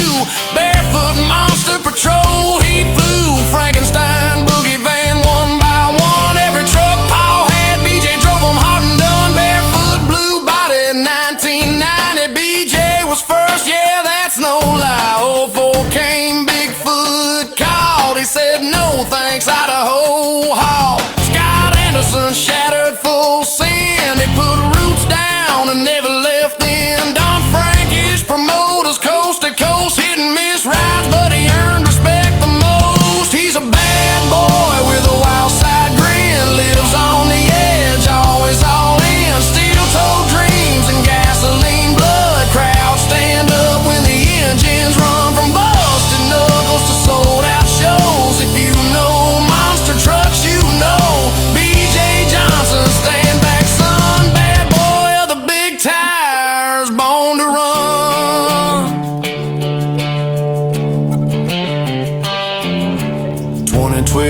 pain made the call. California kid needed attitude and brawl. They wanted a driver, rough and real. California roots, bad boy appeal. Mom and dad in the front row seats, crossing state lines just to watch them compete. Loved by a driver, respected by all. Big horseback in every fall. 2013 Feb Motorsports Gate. 1 year crewing, patient wait. Mohawk warrior, yet it fit just right. Grave digger nights under stadium lights. Gas monkey garage came roaring through. Pick from many, BJ was the dude. Mohawk high, reputation loud. He earned that right, made his family proud. Met Lindsey, their teammates for life. French's paint, love, husband and wife. Built that truck with their own two hands. Framed to finish every bowl plan. Loaded the trailer, paint still wet. November 4th, 2017, best day yet. Harley was the first girl to come along. And Trinity and Paige and Riker running wild through every stage. BJ and Lindsey were still waiting for a boy to come along.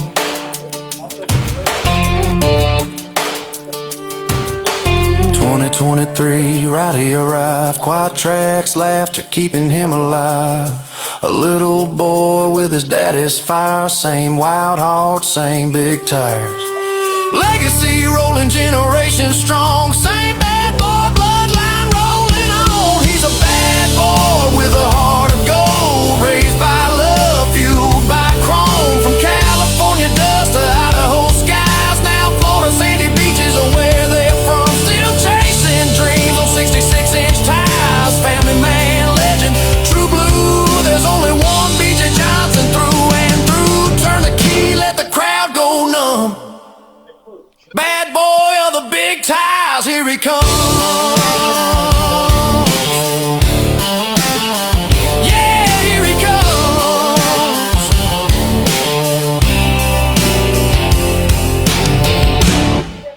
There you go. Bad boy of the big tires right there. The song about my buddy BJ Johnson.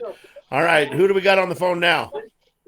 I'm back on with you, Roller. What's up, baby? How's my boy, man? Bobcat Bob on the line right now.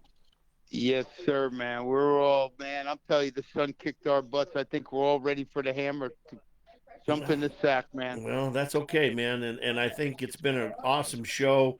I just want to ask you a couple more questions, and then we'll get out of here. And then I'm going to end the show with Kevin's song and with Lindsey's song. So we'll get those out of the way. But you know what, man? Number one, what has it meant to you to be able to do this and to see your kids and your grandkids see you accomplish something like this in your life? Dude, I still got to share with one of my grandsons that the truck might not be coming home next week, you know? Uh-huh. I mean, you know, he's the one, Gampy, let's go work on the truck. Gamp, let's go for a ride in the truck. Well, we got other trucks, but that truck always had a special part. So it means the world to me. Uh-huh. You know, my other grandson's getting to the age where he was starting to have a little attraction to the trucks. And, man, it's all about my grandkids and my wife at this point. Yep. I did what I did, and I had fun, and now I just want to spend it with the grandkids. Well, that's good, man. I mean, there's nothing wrong with that.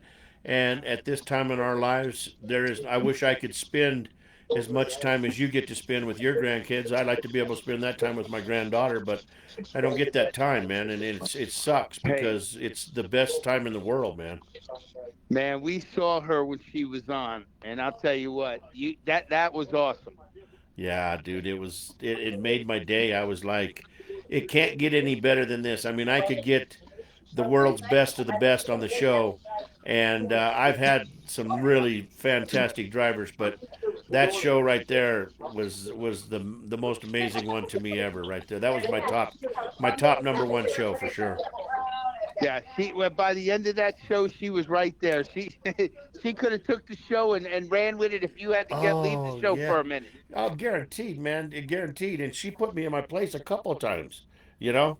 So that's what I loved about it. No, but so, dude, the last question of the night, I ask everybody this: When it's your time to go meet the maker up above, what do you want to be remembered for? Man, I want to be remembered as the guy that would take the shirt off his back to help you, and that means if I had to take my drive shaft off or my link bar to get you back out of the mud hole, I've always I was brought up to just help as much as I could, Right.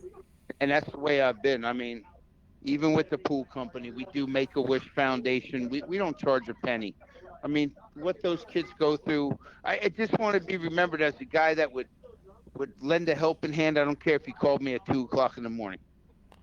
Well, dude, I think you're going to accomplish that and much more. You still got a bunch of time left, and I wish you the best, man. I mean, I look so forward to seeing you on the shows, man, because I know my buddy is on there because I consider you one of my friends, man. You know, and I just love it. I just love it. Like I said, I can't wait till you get your flag. It's something you did. You did something for me. I want to do something for you. And we signed to have the group to here sign that flag. I hope it means a lot to you. Oh, dude, and I'm gonna fly it proudly at the car shows. I'm gonna get a flag deal put on my truck, and I'll fly it proudly at the car shows, man, for sure. Beautiful. You got that picture tonight. You saw it. Looks exactly like your logo. Yeah, it does, man. I mean, they did a great job. Don't get me wrong. I'm not worried about it, what it looks like and stuff, and I can't wait to see it when in person. So. First time my grandson gets to compete with me in the truck tomorrow. Uh-huh. And then I have to break the news to him that I'm pretty sure it's leaving home.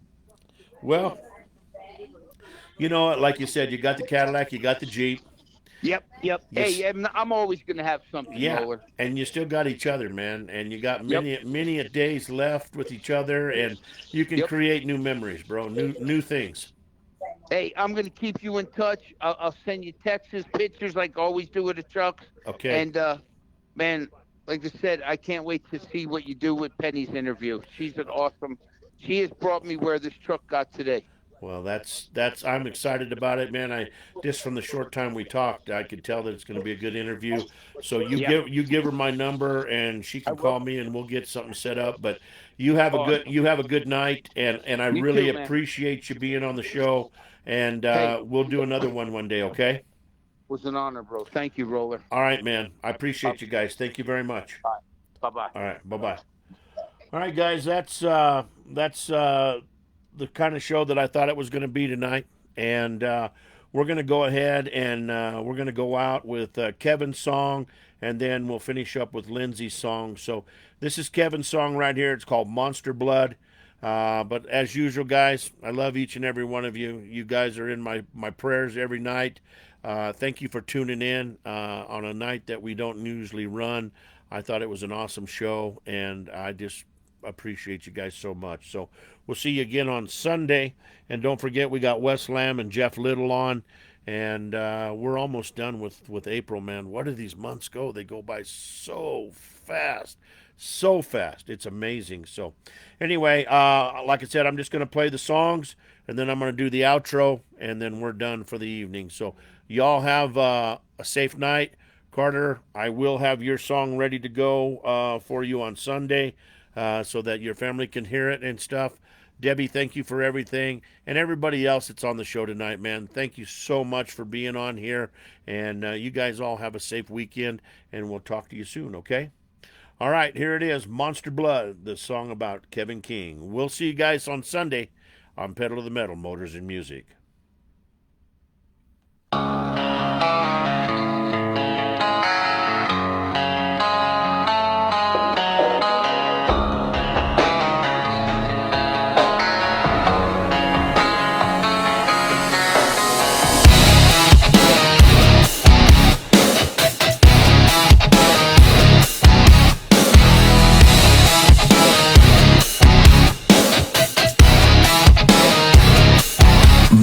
February 23rd, 1981. Way across Georgia where the engines run. Dust in the air, gasoline dreams. Yeah, Kevin King was raised on thunder and crushing machines.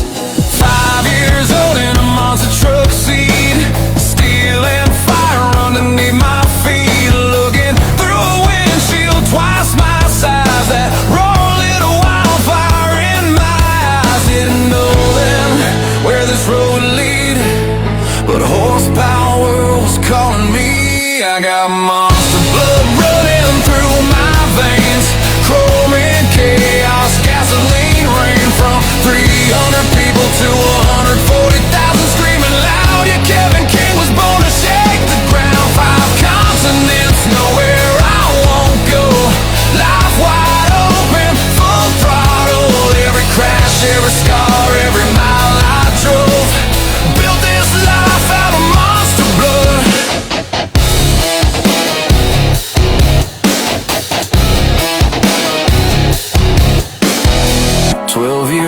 crushed my first cars alone. Felt that power down to the bone. Didn't last life I chase till 2006 put me on that stage. Hit the road in January 2007. Wildfire motor falls straight to 11. Switch to SIR in 2008. Bought my own truck, seal my fate, no reverse. When the green light drops, you either hold on or you get lost. Kevin King has monster blood running through his veins. Iron heart and hurricane. 27 names, but the fire's the same. Every engine screaming my name. From the small town dirt to the world stage glow. Yeah, this is all I know. Every crash, every scar, every mile I drove. Built this life out of monster blood.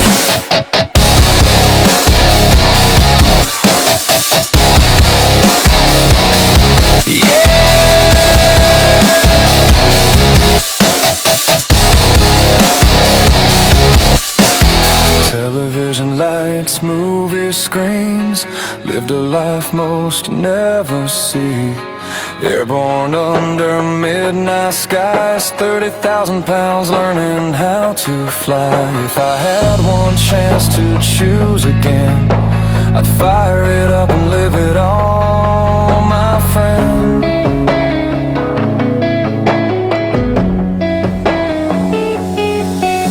Monster blood, never backing down. Hear that engine, feel that sound. Around the world, still chasing the sun. All because of what I've become. Yeah, the road was loud, yeah, the road was tough, but it made me who I am. Monster blood. Yeah, monster blood.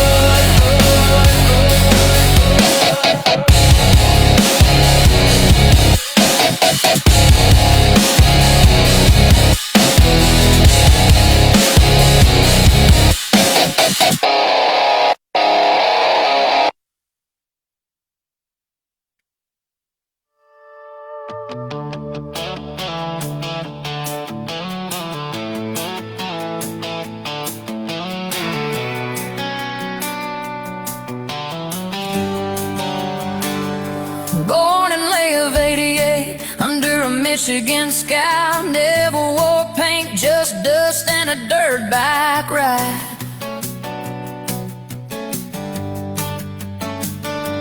Grandpa's land, three-wheel tracks in the sand. Backwoods wild with a wrench in her hand.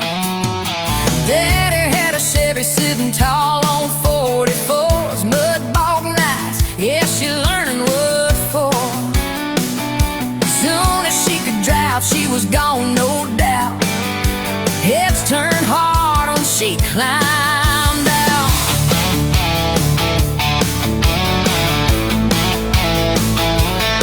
Yeah, they said that ain't where a girl belongs, but she just grinned and proved them wrong. Lindsey don't run clean, she runs wide open, grease on her hands. Yeah, her heart stays rolling from rooftop work to them monster truck lights. Living two lives, chasing one fight. Ain't scared of dirt, ain't scared of pain. Built her world in the fast lane. Yeah, she earned every mile she sang.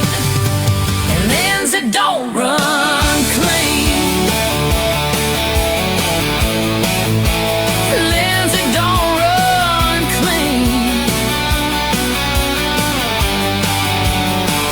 13 years old, throwing shingles in the sun. Weekend grind, yeah, she got it done. Then one job changed everything she knew. Barn full of monsters and a dream came true. Color in the corner, Bergeron close by. Invited her along for the ride of her life. 16 years old, crossing state lines. Back to school Monday, like she's doing just fine.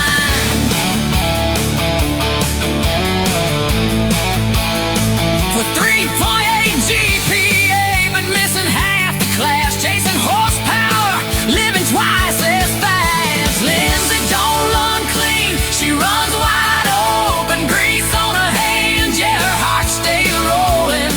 smoothest days to arena lights, turning wrenches through them sleepless nights. Ain't scared of dirt, ain't scared of pain. Built her world in the fast lane. Yeah, she earned every mile she's seen. Lindsey, don't run clean. Lindsey, don't run clean. Tried that cubicle life, but it didn't fit. Snow falling down and she was done with it. Sent one message, I'm ready to go. Next thing she knew, she was overseas shows. Iron Man mud, then Medusa's crew. World got bigger with every view. Australian nights when the moment hit. BJ jumped in and never quit.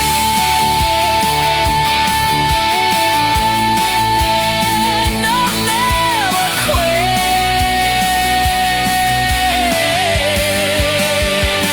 Built gas monkey from the frame on up. Wired every inch, never gave it up. Braided lines just to trace one wire. Chasing down problems through sweat and fire. Texas crash at the finish line. Life changed fast in the blink of time. One bad step, yeah, it took her down. But you can't keep Lindsey on the ground. From the chaos roads to a wedded man. From busted knuckles to holding hands. From pit lanes loud to a quiet night with a baby girl holding on tight. Rocker got that fire in her mama, so rowdy already. Tried to take control from trucks to dreams to a family name. She built it all. Never played the game. She don't run clean. She rides wide open. Built from grit, not words unspoken. From Michigan dirt to the world she's seen. Still that same wild running machine. Ain't scared of dirt, ain't scared of pain. Now she's building life in a brand new lane. Yeah, she earned every mile she's seen. Lindsey, don't run clean. Yeah, she never needed the spotlight, sing. Just a little dirt and a dream machine. Lindsey, don't run clean. And a dream machine.